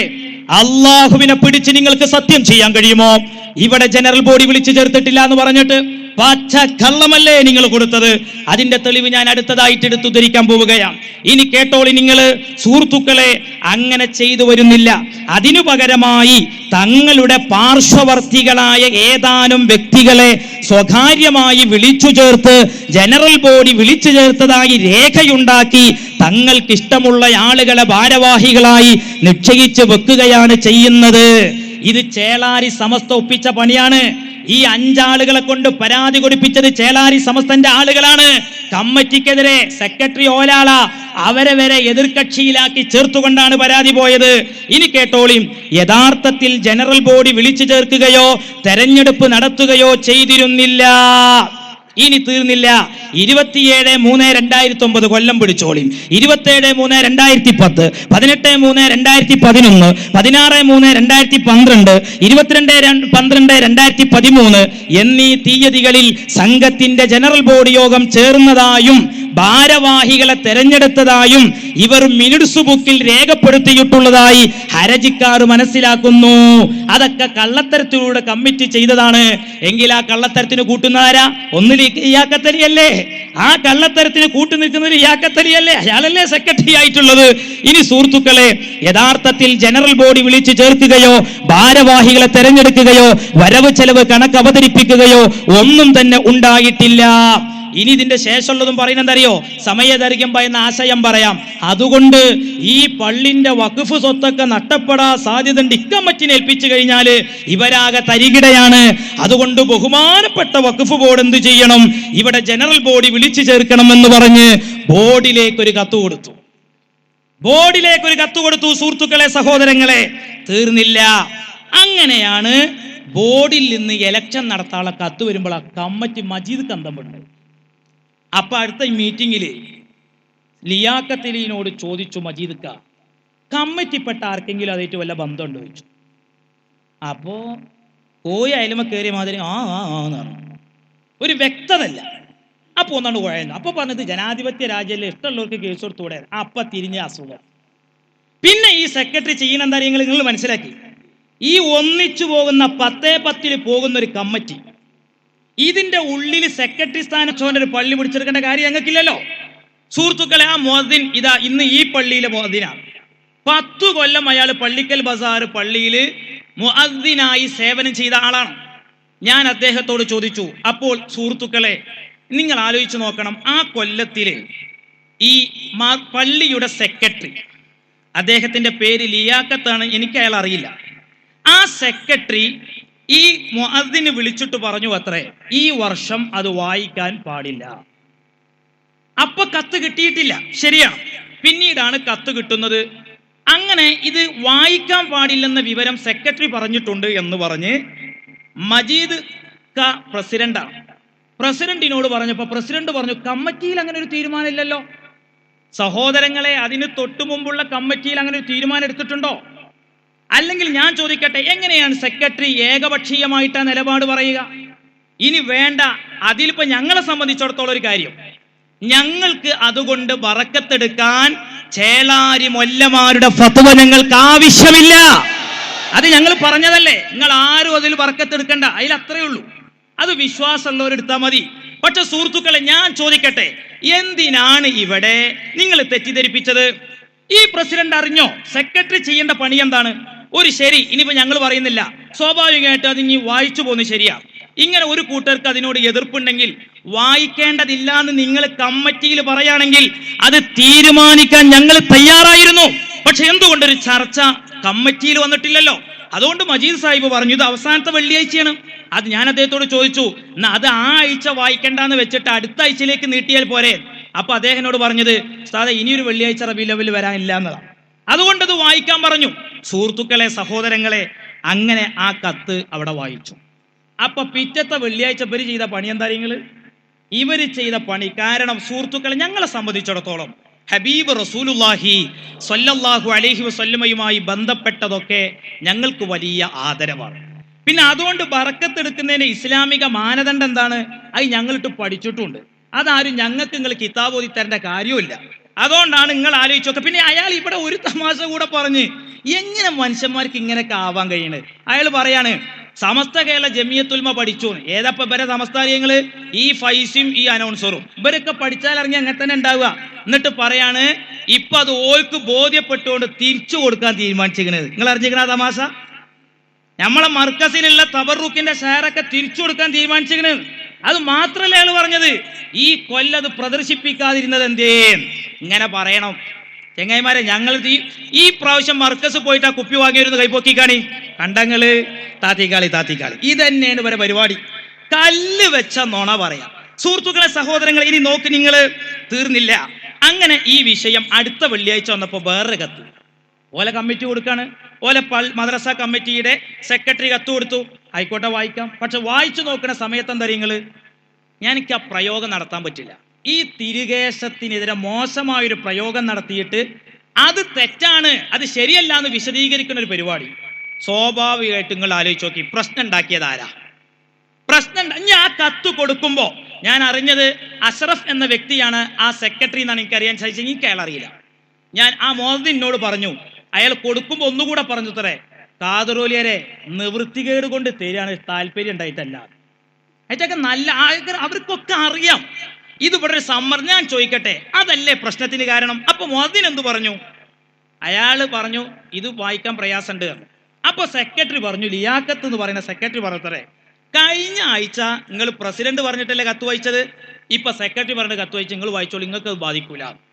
പിന്നെ അയാൾ ഒന്നുകൂടെ പറഞ്ഞു എന്ന് പറഞ്ഞു. അവിടെ ഉപയോഗിച്ചിരുന്നത് മുടി എന്നായിരുന്നു. അത് വേണമെങ്കിൽ കേശെന്നാക്കി കളിയാണ്, ഒരു പരിഹസിച്ചുള്ള രൂപത്തിലും പറഞ്ഞു. പക്ഷേ ഇതിനെ ആദരിക്കുന്ന ഒരു വ്യക്തി, നിങ്ങൾ ആലോചിച്ച് നോക്കണം, ആദരിക്കുന്ന വ്യക്തിക്ക് ആ പ്രയോഗം നടത്താൻ നമുക്ക് വിഷമമുണ്ട്. അതുകൊണ്ട് ഈ മോദിൻ എന്തു പറഞ്ഞു? എന്തു വന്നാലും ശരി, ഞാനിത് വായിക്കൂലാറും. അതാണ് മോദിനെ പിരിച്ചുവിടാനുള്ള കാരണമായിട്ട് പ്രശ്നം ഉണ്ടാക്കുന്നത്. ഇനി തീർന്നില്ല സുഹൃത്തുക്കൾ, ഈ പ്രശ്നം ഇവിടെ നടന്നു. അപ്പൊ അതിനുശേഷം മുഅദ്ദിനൊരു പ്രശ്നക്കാരനായി. ഇനി തീരുന്നില്ല. അങ്ങനെ ഇരിക്കുമ്പോഴാണ് ഈ മുഅദ്ദിനെ മാറ്റണം എന്ന് പറയുന്നത്. കമ്മിറ്റി എടുത്ത തീരുമാനം എന്താ? നിങ്ങൾ ഒരു 15 ദിവസത്തിന് മുഅദ്ദിനൊന്ന് മാറിക്കട്ടെ എന്ന് തീരുമാനിച്ചു. 15 ദിവസം കേട്ടോ പറഞ്ഞത്, കേട്ടോളി. അങ്ങനെയല്ലേ കമ്മിറ്റി പറഞ്ഞത്? 15 ദിവസം എന്നാ പറഞ്ഞത്. അങ്ങനെ എന്ത് ചെയ്തു സുഹൃത്തുക്കളെ, സഹോദരങ്ങളെ? 15 പോയി അപ്പുറത്തേക്ക്. മാത്രല്ല, ഇയാൾ ഇവിടുന്ന് മാറി നിൽക്കണം എന്ന് പറഞ്ഞപ്പോ സത്യത്തിൽ ആ മുഅദ്ദിൻ കരഞ്ഞു. അയാൾ ജോലി കിട്ടാത്തോണ്ടൊന്നല്ല കരഞ്ഞത്. ജോലി ഇപ്പൊ AP ഉസ്താദ് ഉണ്ടാക്കിയ പള്ളിയിൽ ജോലിക്കാരെ തികയുന്നില്ല. മനസ്സിലായില്ലേ? അപ്പൊ അങ്ങനത്തെ വിഷമമൊന്നുമില്ല. അല്ലെങ്കിൽ ജോലി ഇല്ലാത്തവരെ വിളിക്കലുണ്ടല്ലോ നമ്മൾ ഓഫീസിക്ക്. പിന്നെ എന്തിനാ അയാൾ കരഞ്ഞ? റബ്ബേ, ഇതിന്റെ പേരിലാണല്ലോ ഇപ്പൊ ഒരു പ്രശ്നം ഇവിടെ ഉണ്ടാവുന്നത്. അയാൾ കരഞ്ഞ സമയത്ത് സത്യത്തില് ആ പള്ളിയുടെ സെക്രട്ടറി ആയിരുന്ന ലിയാഖത്തും കരഞ്ഞു. ഇവരൊക്കെ കരഞ്ഞു. ഒരു വിഷമത്തിന്റെ സാഹചര്യം. എന്നിട്ട് ഇപ്പോഴുള്ള ആ സെക്രട്ടറി എന്ന് പറയുന്ന വ്യക്തി വീട്ടിൽ പോയിട്ട് ഇത് അദ്ദേഹം കേൾക്കുന്നുണ്ടാവില്ല. പടച്ചോൽ നിങ്ങൾക്ക് വിശ്വാസം ഉണ്ടെങ്കിൽ ഒരു മന്ത്രി ഉണ്ടാവില്ല കേട്ടോ ആഖിറത്തിലൊന്നും രക്ഷിക്കാൻ, ഒരു തങ്ങളും ഒരു മൗലിയരും ഒരു ആചാര്യരും ഒന്നും ഉണ്ടാവില്ല. അതുകൊണ്ട് നിങ്ങൾ പടച്ചോനെ വിചാരിച്ചുള്ളത് നിങ്ങൾ അംഗീകരിക്കാതിരിക്കേണ്ട കാര്യമില്ല. ഈ വീട്ടിൽ ചെന്നിട്ട് ഈ വ്യക്തി ഈ മുഅദ്ദിന് ഫോൺ ചെയ്തു. ഫോൺ ചെയ്തിട്ട് എന്താ പറഞ്ഞത്? നിങ്ങൾ വെറുപ്പൊന്നും വിചാരിക്കരുത്, ചിലരെ സമ്മർദ്ദമാണ്. അങ്ങനെ സുഹൃത്തുക്കളെ, ഇവിടെ ഒരു പ്രശ്നം നടക്കണ, ഈ മുഅദ്ദിനെ പിരിച്ചുവിടണോ വേണ്ടേ? അങ്ങനെ ഇരിക്കുന്ന സമയത്ത് ഏതായിരുന്നാലും പിന്നെ ഇവിടെ ഒരു വലിയ തെറ്റിദ്ധാരണ ഉണ്ടാക്കണം. എന്ന് വെച്ചാൽ ഈ പ്രശ്നത്തിൽ സത്യത്തിൽ ഇതിനെക്കുറിച്ച് പിന്നെ ഒരു മസ്ലഹത്ത് ചർച്ച തന്നെ ഇവിടെ നടന്നിട്ടുണ്ട്. ആരെ വീട്ടിലാണ്? കടൂര് മുഹമ്മദ് ആജിയുടെ വീട്ടിൽ വെച്ചുകൊണ്ട് ഒരു ചർച്ച എന്ന് പറയാൻ ഒരു ധാരണ എത്തി. ആ സമയത്ത് ഈ പ്രശ്നത്തിനൊക്കെ ശേഷം, ഇനി മാത്രമല്ല, അത് നമ്മുടെ ഇതിന് ശേഷമായിരുന്നോ, ഈ 29 നമ്മൾ തേഞ്ഞിപ്പല SIന്റെ അടുത്ത് ഇതാണ് ഇപ്പോൾ ഇവിടെ വലിയായിട്ട് അനൗൺസർ വായിച്ച ഒരു കരാർ. ഈ കരാർ എന്താ അറിയങ്ങൾ? ഈ പ്രശ്നമായ സമയത്ത് തേഞ്ഞിപ്പലം SIയുടെ അടുത്താകെ അവരുടെ ഭാഗത്ത് നിന്ന് 2 പേര്, അബ്ദുൽ അസീസും ലിയാഖത്തും, നമ്മുടെ ഭാഗത്ത് നിന്ന് CK വാഹിദും മജീദ് കയും, ഈ 4 പേരും കൂടി SIന്റെ അടുത്ത്, കാരണം ഒരു പ്രശ്നം വരുമ്പോൾ SI വിളിച്ചു. ഓക്കെ, അപ്പൊ SI നമ്മളോട് പറഞ്ഞു ഇങ്ങനെ ഒരു കരാർ SI അന്ന് കൊടുത്തതാണ്. ഈ കരാറിൽ നമ്മൾ ഒപ്പിട്ടില്ല, ഒപ്പിട്ടു. ഈ കരാർ ഒപ്പിട്ട പ്രശ്നം തീരുമായിരുന്നില്ലേ വള്ളിക്കൽ ബസാറിലേന്നാ അനൗൺസർ ചോദിക്കണത്. ഓന്റെ ചെങ്ങായി, നിങ്ങളെ പൊട്ടനാക്കിയതാണത്. ഞാൻ ചോദിക്കട്ടെ, ഒറിജിനൽ കോപ്പി ഇതാ എന്റെ കയ്യിൽ, ഇതിലാരും ഒപ്പിട്ടിട്ടില്ല. നിങ്ങളെ കയ്യിൽ ഒറിജിനൽ കോപ്പി ഇല്ല. ഒറിജിനൽ കോപ്പി ഞങ്ങളെടുത്തുള്ള നിങ്ങളത് ഫോട്ടോസ്റ്റാറ്റാ, നിങ്ങളതിൽ ഒറ്റ ഒപ്പിട്ടതാ. ഇനി ഞാൻ ചോദിക്കട്ടെ, ഈ കരാറിൽ ഒപ്പിടാത്തതിന് ഇയാളിതിൽ വായിച്ചു 10-10 ഇതിലുണ്ടല്ലോ, പ്രസിഡന്റിനെ, പിന്നെ ഖത്തീബിനെ നിശ്ചയിക്കാൻ, പിന്നെ പ്രസിഡന്റിനും മൊല്ലാക്കയെ നിശ്ചയിക്കാൻ സെക്രട്ടറിക്കും ഒക്കെ അധികാരപ്പെടുത്തിയിട്ട് ഏകപക്ഷീയമായിട്ട് ഒരു തീരുമാനം എടുത്തു. ഇതെന്തുകൊണ്ട് ഒപ്പിട്ടില്ല എന്നല്ലേ ഇവിടെ പറഞ്ഞത്? അതിന്റെ കാരണം ഞാൻ പറയുന്നത്, SI പറഞ്ഞിരുന്നത് നിങ്ങൾക്കുള്ള ഡിമാൻഡ് എഴുതി തരും, അവരുടെ ഡിമാൻഡ് എഴുതി തരട്ടെ എന്ന് പറഞ്ഞു. നമ്മുടെ ഡിമാൻഡ് എഴുതി കൊടുത്തില്ലേ? എഴുതി കൊടുത്തു. ഈ എഴുതി കൊടുത്ത് 2 ഡിമാൻഡുകളും കിട്ടിയ ശേഷം SI എന്ത് ചെയ്യും? അതിലെ ചില തീരുമാനങ്ങൾ എടുക്കും. എന്നിട്ട് നമ്മളോട് ഒപ്പിടിക്കല്ലേ ചെയ്യുക. ആദ്യം അങ്ങനെ തീരുമാനം എഴുതിയതിന്റെ ഒരു റഫ് കോപ്പി തരണം.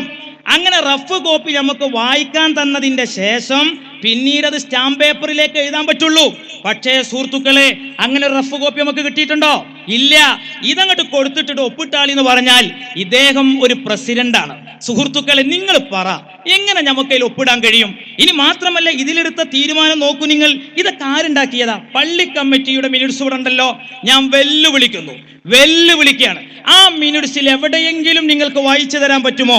മുദരിസിനെ നിയമിക്കാനുള്ള അധികാരം പള്ളി കമ്മിറ്റി പ്രസിഡന്റിനും മൊല്ലയെ നിയമിക്കാനുള്ള അധികാരം ഇനി മുതൽ സെക്രട്ടറിക്കുമായിരിക്കും. വേറൊരു കാര്യം കൂടെ നിങ്ങൾ മനസ്സിലാക്കണം. അതെന്താണ്? ഇവിടെ സത്യത്തില് ഈ 10-10 കമ്മിറ്റിയിൽ ഇങ്ങനെ പോരുകയാണ്. അപ്പൊ ഒരിക്കൽ ഒരു കമ്മിറ്റി തന്നെയാണ് ഈ മജീദ് സാഹിബ് ചോദിച്ചു, അപ്പുറത്തുള്ള ആളുകളോട് ചോദിച്ചു, ജോലിക്കാരൊക്കെ ഖത്തീബായാലും മുഅദ്ദിനായാലും ഒക്കെ ഞങ്ങളെ വിഭാഗത്തിൽ നിന്നുള്ളവരവിടെ വരുന്നത്, ഇവിടെ അങ്ങനെ തീരുമാനമൊന്നുമില്ല, അതുകൊണ്ട് നിങ്ങൾക്കും വേണമെങ്കിൽ ആളെ വെക്കാന്ന് പറഞ്ഞപ്പോ, ഇത് റബീഉൽ ആഖിറിലേക്ക് പ്രവേശിക്കുന്ന സമയമാണ്. സുഹൃത്തുക്കളെ, മദീനയാണ് സാക്ഷി, റബ്ബാണ് സാക്ഷി. അന്ന് അവരുടെ കോയാമുട്ടി മാസ്റ്റർ പറഞ്ഞതെന്താ അറിയങ്ങള്? ഈ മജീദ് കാട് പറഞ്ഞതെന്തറിയോ? നിങ്ങൾ ആൾക്കാരെന്നെ വെച്ചോളി, ഞങ്ങൾ ആൾക്കാരാണെങ്കിൽ ചെലവിട്ടാൻ പ്രയാസമാവും, നിങ്ങളാവുമ്പോ ഒക്കെ നടന്നോളൂ. ഇത് ഹക്കാണ്. പറഞ്ഞിട്ടില്ല മജീദ്? പറഞ്ഞിട്ടുണ്ട്. കളവ് പറയേണ്ട കാര്യമല്ല. ആരാണ് ഈ വർത്തമാനകാലത്ത്, ഞാൻ വളരെ വേദനയോടെ പറയുകയാണ്, മുസ്ലിം യുവാക്കളെ, നിങ്ങൾ ഏതും മൈൻഡുള്ളവരാണെങ്കിലും ശരി, പള്ളിക്കൽ ബസാറിലെ ഈ അനീതിക്ക് കൂട്ടുനിൽക്കല്ല സഹോദരങ്ങളെ. ഇവിടെ ആരാണ് ഈ പ്രശ്നം ഉണ്ടാക്കിയത്? അങ്ങനെ പറഞ്ഞ ഒരു നാടാണിത്. അപ്പൊ സുഹൃത്തുക്കളെ, സഹോദരങ്ങളെ, ഇതിൽ ഒപ്പിടാത്തതിന്റെ കാരണം അതാണ്. ഇതിൽ എഴുതി ചേർത്ത കാര്യങ്ങളൊന്നും കമ്മിറ്റി കൂടി ചെയ്തതല്ല. ഇത് റഫ് കോപ്പി നമുക്ക് കിട്ടിയിട്ടില്ല. അങ്ങനെ പല പ്രശ്നങ്ങളുണ്ട്. അതുകൊണ്ട് നമ്മൾ അതിൽ എന്ത് ചെയ്തില്ല? ഒപ്പിട്ടിട്ടില്ല. ഇനി ഇതിന്റെ പേരിൽ ഇവിടെ പ്രശ്നം ഉണ്ടായിട്ടില്ല, അത് നിങ്ങൾ മനസ്സിലാക്കി. കാരണം എന്താ വെച്ചാല്, ഇത് പിന്നെ 29/1 അല്ലെ, 29/1 ഡേറ്റ് തെറ്റിയിട്ട് അത് റെക്കോർഡാകണ്ട, അല്ലെങ്കിൽ ആ ഡേറ്റാണ് തിരുത്തിയാൽ മതി, അതിൽ വലിയ പ്രശ്നം നമുക്ക് ഉണ്ടാവില്ല. ഇന്ന് ഇതിന് ശേഷം കമ്മിറ്റി കൂടിയിരിക്കുന്നു ഇവിടെ. എന്തുകൊണ്ടത് മനസ്സിലാക്കിയില്ലേ? ഇങ്ങനല്ലേ വിശദീകരിക്കേണ്ടത്? തെളിവാണ് ഹാജരാക്കണത്. മീനുർസില തെളിവാണ് ഹാജരാക്കി തരണത്. 29/2/2014 മഗ്‌രിബിന് ശേഷം പള്ളിയിൽ വെച്ചുകൂടിയ മഹല്ല് കമ്മിറ്റി യോഗത്തിൽ പങ്കെടുക്കുന്നവരും തീരുമാനങ്ങളും. ഇങ്ങനെ പങ്കെടുത്തവരെ പേരതാ? ലിയാഖത്ത് ഉണ്ടല്ലോ, രണ്ടാമതായിട്ട് CK, അതേപോലെ K ഹസൻ ഹാജി ഉണ്ട്, എല്ലാവരും ഉണ്ട്. 18 പേര് ഇതിൽ ഒപ്പിട്ട് കാണുന്നുണ്ട്. തീരുമാനം കേട്ടോളിട്ടോ. 1, മൊല്ലാക്കയുടെ രാജി സ്വീകരിക്കാൻ തീരുമാനിച്ചു. ഇവിടെ എന്താ തീരുമാനത്തിൽ SI എഴുതിയത്? എന്താ അവിടെ എഴുതിയത്? ഒപ്പിടാൻ എന്തെന്നല്ലേ? 1132 വോട്ടിൽ. നിങ്ങൾ പറയും എന്ത് ഇലക്ഷൻ അവിടെ നടന്നിക്കണ്? അതുകൊണ്ട് തന്നെ വഖഫ് ബോർഡിന് എന്ത് ചെയ്തു? ഇത് കൃത്യമായി ബോധ്യപ്പെട്ടു. എത്ര മാസം വിധി പറയാതെ മാറ്റിവെച്ചുകൊണ്ടേയിരുന്നു. ഇനി വിധി പറഞ്ഞ സമയങ്ങൾ ശ്രദ്ധിച്ചു നോക്കിയോ? അന്നത്തെ ബോർഡിന്റെ അവസ്ഥ എന്താന്നുള്ളത്? ആകെ 9 അംഗ ആളല്ലുള്ളത്. അതിൽ 5 ആളാ ഉള്ളത് സിറ്റിങ്ങിൽ. ചെയർമാൻ വിദേശത്താ. അതിൽ ഷറഫുദ്ദീൻ എന്ന് പറയുന്ന പിന്നെ വക്കീല്, അയാൾ ബോർഡ് മെമ്പർ, അയാൾ ഉച്ചക്ക് പോയി. അപ്പണ്ടെടുത്ത് പോയ സമയത്ത് ഇതാ പേസാക്കി തീരുമാനമായി. എന്താ വിധി, എന്താ ബോർഡിന്റെ കളി! ഇതല്ലേ സുഹൃത്തുക്കളെ ഇവിടെ നടന്നത്? എന്നിട്ട് ആ വിധി ഇവിടെ വന്നു. അങ്ങനെ ഇതിന്റെ പേരിൽ ഇവിടെ ഭയങ്കര പ്രശ്നങ്ങളും ബഹളങ്ങളൊക്കെ ഉണ്ടായി. ഒരു ജുമാക്ക് ഇവിടെ ഖുതുബ സമയത്ത് നടന്ന നായാട്ടെ ഇവിടെ വന്നിട്ട് പറയാം, എങ്ങനെ ഇവർക്ക് പള്ളിയിലേക്ക് ഇരച്ചു കയറി സൊഫ് കെട്ടിയിരിക്കുന്നവരെ മഴ കൊണ്ട് വെട്ടാൻ കഴിഞ്ഞു? സുഹൃത്തുക്കളെ, ഈ ലാസ്റ്റ് അടിപ്രശ്നന്റെ സമയത്ത് ഞാൻ ഇവരോട് ചോദിച്ചു, അല്ല എന്താ ഉണ്ടായത്? അപ്പൊ നോക്കിങ്ങള് മിഹ്റാബിലൊക്കെ പട്ടിക കൊണ്ടുവച്ചിക്ക. ഇമാമില്ലെങ്കിൽ നാട്ടിയൊക്കെ കൊണ്ടുവച്ചതാ. എന്തിനാ പട്ടി കൊണ്ടുവച്ചിരുന്നത്? അതേപോലെ ചാക്ക് കൊളുത്തി വെളുക്കണ ആ കൊളുത്ത് നമ്മളെ കുട്ടികളിൽ നിന്ന് ഇങ്ങോട്ട് തച്ചതാണ്. പിന്നെ അങ്ങോട്ട് കിട്ടിയ അടി എങ്ങനെയാന്ന് ചോദിച്ചപ്പോൾ ഓലിരുന്ന് കിട്ടിയ വടി കൊണ്ട് അങ്ങോട്ട് കൊടുത്തത് രക്ഷയ്ക്ക് വേണ്ടി. വടി പിടിക്കാൻ മാത്രം പോരാ, അതൊക്കെ പിന്നെ കയ്യോളം പിടിച്ചാലുള്ള കരുത്തുണ്ടാവണം, അല്ലെങ്കിൽ അത് പോകാൻ പാടില്ലായിരുന്നു. അതാണ് ഇവിടെ സുഹൃത്തുക്കളെ സത്യത്തിൽ എന്നിട്ട് പറയുന്ന മഴുവേറ്റ് നമ്മൾ പോയിന്നോ? നിങ്ങൾക്ക് ആലോചിക്കുന്നത് പള്ളിയിൽ എങ്ങനെ ഇവർക്ക് അങ്ങനെ ചെയ്യാൻ കഴിഞ്ഞു? ഞങ്ങൾ ചെയ്യൂല. ഓണപ്പറമ്പിലെ പള്ളി മദ്രസയും കത്തിച്ച ഇങ്ങക്കത്ത് ചാലിക്കൽ ബസാറിലെ പള്ളി. അപ്പൊ സുഹൃത്തുക്കളെ, സഹോദരങ്ങളെ, തൽക്കാലം ഞാനിപ്പോൾ ഇവിടെ സ്റ്റോപ്പ് ചെയ്യുകയാണ്. ഇതാണ് സത്യത്തില് പള്ളിക്കൽ ബസാറിൽ ഉണ്ടായ കാര്യങ്ങൾ എന്ന് നിങ്ങൾ മനസ്സിലാക്കണം. ഇനി മാത്രമല്ല, ഇതന്നെ നിങ്ങൾ ആലോചിച്ച് നോക്കിയും, ഇപ്പൊ ലാസ്റ്റ് 4 മധ്യസ്ഥന്മാര് പള്ളി പൂട്ടിക്കിടന്നതിന് ശേഷം തുറക്കുന്നത് 4 മധ്യസ്ഥന്മാര് മുഖാന്തരമാണ്. ഇതാ RDO തിരൂര് RDO കൊടുത്തിരിക്കുന്ന ഈ ലെറ്ററിൽ പറയുന്നത് ആരൊക്കെ മധ്യസ്ഥന്മാര് വായിച്ചേരാം. ഇതാട്ടോ ഇതിന്റെ പ്രധാന ഭാഗം. മൊയ്തീൻ കോയ കുഞ്ഞു മുഹമ്മദ്, അവരുടെ മകൻ. KP മുഹമ്മദ് മുസ്തഫ തങ്ങൾ, പ്രസിഡന്റ് പള്ളിക്കൽ ബസാർ ഗ്രാമപഞ്ചായത്ത്. ശിഹാബുദ്ദീൻ ബാക്കവി, അയാളെന്റെ സുഹൃത്താ. മൊയ്തീൻ കുട്ടി ഹാജി. 4 പേര്. ഞാൻ ചോദിക്കട്ടെ, RDO ഈ പള്ളി പിന്നീട് അവർക്ക് കൊടുക്കുകയാണെങ്കിൽ എന്താണ് സത്യത്തിൽ മാന്യമായി ചെയ്യേണ്ടത്? മുസ്തഫ തങ്ങളെ മാത്രം വിളിച്ചു പറയാണോ വേണ്ടത്? അതല്ല, ഈ 4 മസ്ലഹത്തിന്റെയും ഈ മസ്ലഹത്ത് കമ്മിറ്റിയിൽ ഉണ്ടായിരുന്ന 4 ആൾക്കാരെ അറിഞ്ഞോ? ശിഹാബുദ്ദീൻ ബാക്കവി ഇവിടെ ഉണ്ടല്ലോ, ചോദിക്കുങ്ങൾ അയാൾ അറിഞ്ഞോ എന്നുള്ളത്. അയാൾ അറിഞ്ഞിട്ടില്ല, അറിയിച്ചിട്ടില്ല. ഒരൊറ്റ വ്യക്തിയെയും അറിയിക്കാതെ ഏകപക്ഷീയമായ രീതിയിൽ ഒരു നാടകം കളിച്ചുകൊണ്ട് പള്ളി അങ്ങ് പിടിച്ചു കൊടുക്കുന്ന സാഹചര്യമാണ് ഉണ്ടായത്. ഇതാണ് സുഹൃത്തുക്കളെ പള്ളിക്കൽ ബസാർ. ഇത് മൊത്തത്തിൽ ഇവരുടെ ഒരു ഹിഡൻ അജണ്ടയാണ്. അതുകൊണ്ട് ഈ തടിച്ചുകൂടിയ ജനാവലിയോട് നമുക്ക് പറയാനുള്ളത്, ഇവിടെ സുന്നത്ത് ജമാഅത്ത് സംരക്ഷിക്കണം. നേരത്തെ ഇവിടെ പൊന്മള ഉസ്താദ് പറഞ്ഞല്ലോ, ഇപ്പോൾ വളരെ അപകടകരമാണ്. മുജാഹിദിന്റെ ലയനം എല്ലാവരും ശ്രദ്ധിച്ചില്ലേ? ആ ലയനത്തിൽ ET മുഹമ്മദ് ബഷീർ പരസ്യമായിട്ട് പറഞ്ഞു, പാണക്കാട് സയ്യിദ് ഹൈദർ അലി ശിഹാബ് തങ്ങളാണ് ഞങ്ങളെ ഈ ലയനത്തിന് പ്രേരിപ്പിച്ചിട്ടുള്ളത് എന്ന്. അത് ചന്ദ്രികാ ദിനപത്രം എഴുതിയതാണ്. അപ്പുറത്തുള്ള സുന്നികൾ എന്ന് പറയുന്നവരോട് ഞാൻ വേദനയോടെ ചോദിക്കട്ടെ, ആരാണ് സയ്യിദ് ഹൈദർ അലി ശിഹാബ് തങ്ങൾ? ഞങ്ങൾ തങ്ങന്മാരെ കുറ്റം പറയുന്നവരല്ല. ആ തങ്ങൾക്കറിയുമോ പാണക്കാട് കുടുംബത്തെ സംബന്ധിച്ചുകൊണ്ട് കേരളത്തിലെ സലഫികൾ പ്രചരിപ്പിച്ച വാർത്തകൾ?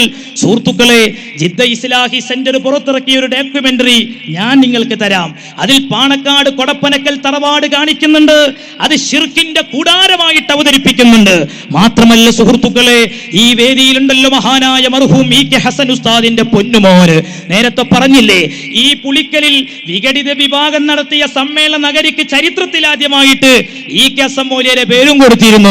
സഹോദരങ്ങളെ, നിങ്ങൾ നൽകിയ നഗർ അൽഹംദുലില്ലാഹ് EK ഹസൻ മൗലവിയുടെ ആൾക്കാർ ഞങ്ങളാണെന്ന് പറയേണ്ടി വന്നത് മുജാഹിദ് ലയനത്തിന് വൈസ് പ്രസിഡന്റ് ഇറങ്ങിയ മുതലാണെന്ന് ഞങ്ങൾക്കറിയാം. അതൊക്കെ ഞങ്ങളെ കളികൾ ഞങ്ങൾക്കും അറിയാം. ആ EK ഹസൻ മുസ്ലിയാര് അസ്ലിം തസ്ലിം എന്ന് പറഞ്ഞ് കത്തെഴുതി ഹസൻ മുസ്ലിയാർക്ക് ആ കത്ത് കൊണ്ടുപോയി കൊടുത്തത് പുളിക്കലെടുത്ത് പെരിയമ്പലത്ത് ശിബായ് എന്ന് വിളിക്കപ്പെട്ടിരുന്ന ഒരു വ്യക്തിയായിരുന്നു. ആ കത്തിന്റെ പേരിൽ മഹാനായ EK ഹസൻ മുസ്ലിയാരെ കാഫറാക്കി കത്തെഴുതിയപ്പോ ഉമർ മൗലവിക്കെതിരെ വിമർശനം വന്നു. ഈ പുസ്തകത്തിന്റെ 339-ാമത്തെ പേജിൽ ഉമർ മൗലവി പറയുന്നുണ്ട്, ഞാൻ അതിലൊട്ടും വിഷമിക്കുന്ന ആളല്ല. കാരണം ഞാൻ അദ്ദേഹത്തെ വായിച്ചപ്പോൾ അദ്ദേഹം പച്ച കാഫിറാണെന്നാണ് നമ്മൾ പോയിക്കൊണ്ടിരിക്കുന്നത്. ഇത് ആദർശത്തിന് വേണ്ടിയുള്ള പോരാട്ടമാണ്. അല്ല എന്ന് പറയാൻ പറ്റുമോ? നിങ്ങൾ ആലോചിച്ചു നോക്ക്. മുസ്ലിം ലീഗിന്റെ ആളുകളൊക്കെ സലഫി സമ്മേളനത്തിന്റെ ലയനത്തിൽ സന്തോഷിക്കുകയാണ്. ET മുഹമ്മദ് ബഷീർ പറഞ്ഞതെന്താണ്? അല്ല ചെയ്തു തന്ന റഹ്മത്താണെന്ന്. ഞാൻ ചോദിക്കട്ടെ സഹോദരങ്ങളെ, മഹ്ദി ബീവി ഫാത്തിമയുടെ ഖബർ തകർത്ത പ്രസ്ഥാനം, ബഹുമാനപ്പെട്ട അബ്ദുല്ലാഹി അബ്ബാസ് തങ്ങളുടെ ഖബർ തകർത്ത പ്രസ്ഥാനം, ഉയൈനയിൽ സെയ്ദ് ബിൻ ഖത്താബ് തങ്ങളുടെ ഉമർ തങ്ങളുടെ സഹോദരൻ സെയ്ദ് തങ്ങളുടെ മക്ബറ തകർത്തുകൊണ്ട് സലഫി ഭീകരത ചരിത്രത്തിൽ തുടക്കം കുറിച്ചുവെങ്കിൽ എന്റെ പ്രിയപ്പെട്ടവരെ, ത്വായിഫിന്റെ പാതയോരങ്ങളിലെ ചരിത്രം നിങ്ങൾ വായിക്ക്. അഹ്മദ് സൈനി ദഹ്ലാന്റെ ഖുലാസത്തുൽ കലാം വായിക്ക്. പ്രിയപ്പെട്ട സഹോദരങ്ങളെ, ആയിരക്കണക്കിന് സഹോദര സഹോദരിമാരെ കൊന്നൊടുക്കിയെന്ന് അദ്ദേഹം എഴുതുന്നുണ്ട്. ഉമ്മയുടെ മാറിടത്തിൽ ഇരുന്നു കൊണ്ട് അമ്മിഞ്ഞ പാല് കുടിക്കുന്ന കുഞ്ഞുമക്കളെ ആ മുലക്കണ്ണിയിൽ നിന്ന് സുഹൃത്തുക്കളെ ചുണ്ടടർത്തി മാറ്റിയിട്ട് ഉമ്മായുടെ മാറിടത്തിൽ വെച്ച് കഴുത്തറുത്തു കൊന്നു. ഇബ്നു അബ്ദുൽ വഹാബിന്റെ സലഫി സൈന്യമെന്ന് സദീഖ് സഖാഫിയല്ല പറയുന്നത്, സൈനി ദഹ്ലാൻ. ആരാണ് സൈനി ദഹ്ലാൻ?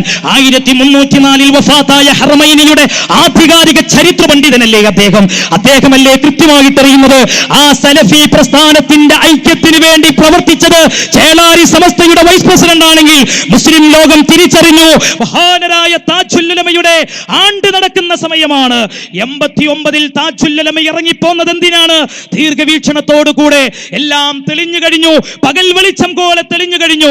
വരക്കൽ മുല്ലക്കോയ തങ്ങളും പാങ്ങിൽ അഹമ്മദ് കുട്ടി മുസ്ലിയാരും താഴക്കോട് കുഞ്ഞലവി മുസ്ലിയാരും പാനായിക്കുളം അബ്ദുറഹ്മാൻ മുസ്ലിയാരും കുതുബി മുഹമ്മദ് മുസ്ലിയാരും കണ്ണിയത്ത് ഉസ്താദും മഹാനായ ശൈഖുന EK ഹസൻ ഉസ്താദൊക്കെ ഏതൊരു ആദർശത്തിന് വേണ്ടിയാണോ ഇവിടെ ജീവിച്ചതെങ്കിൽ ആ ആദർശം കൈവിടാതെ ജീവിക്കുന്ന ഒരു പ്രസ്ഥാനമേ ഇന്ന് കേരളത്തിലുള്ളൂ. അത് സുൽത്താനുൽ ഉലമയുടെ പ്രസ്ഥാനമാണ്. അല്ലാത്തവരിനി സുന്നി പറയേണ്ട കാര്യമില്ല.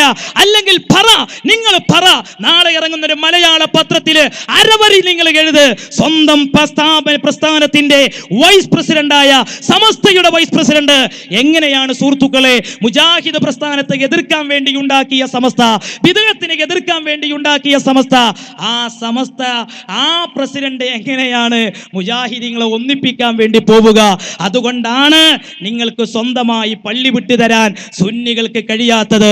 ഏതറ്റം വരെയും പോകേണ്ടത് ഞങ്ങൾ ഇതിൽ ബാധ്യതയാണ്. അള്ളാന്റെ ദീൻ ഇവിടെ സംരക്ഷിക്കേണ്ടത്. അതുകൊണ്ട് എന്നെ കേട്ടു നിൽക്കുന്ന പോലീസ് ഉദ്യോഗസ്ഥന്മാര്, നിയമപാലകന്മാര്, കണ്ടോ നിങ്ങൾ ഈ പ്രസ്ഥാനത്തിന്റെ നേതാക്കളെ നിങ്ങൾ വായിക്ക്. ഞങ്ങൾ ഒരിക്കലും അക്രമത്തെ പ്രോത്സാഹിപ്പിക്കുന്നവരല്ല, ഞങ്ങൾ ഒരിക്കലും തെറിപ്പാട്ടുകളെ പ്രോത്സാഹിപ്പിക്കുന്നവരല്ല.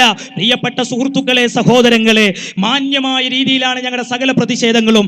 അതാണ് സ്വാമിജി അവിടെ കോഴിക്കോട് കടപ്പുറത്ത് വെച്ചുകൊണ്ട് തലക്ക് വെളിവില്ലാത്തെന്ന് നരേന്ദ്രമോദിയെ പറഞ്ഞപ്പോൾ സഹോദരങ്ങളെ AP ഉസ്താദ് അയാളെ തിരുത്തിയപ്പോ പറഞ്ഞതെന്താണ്?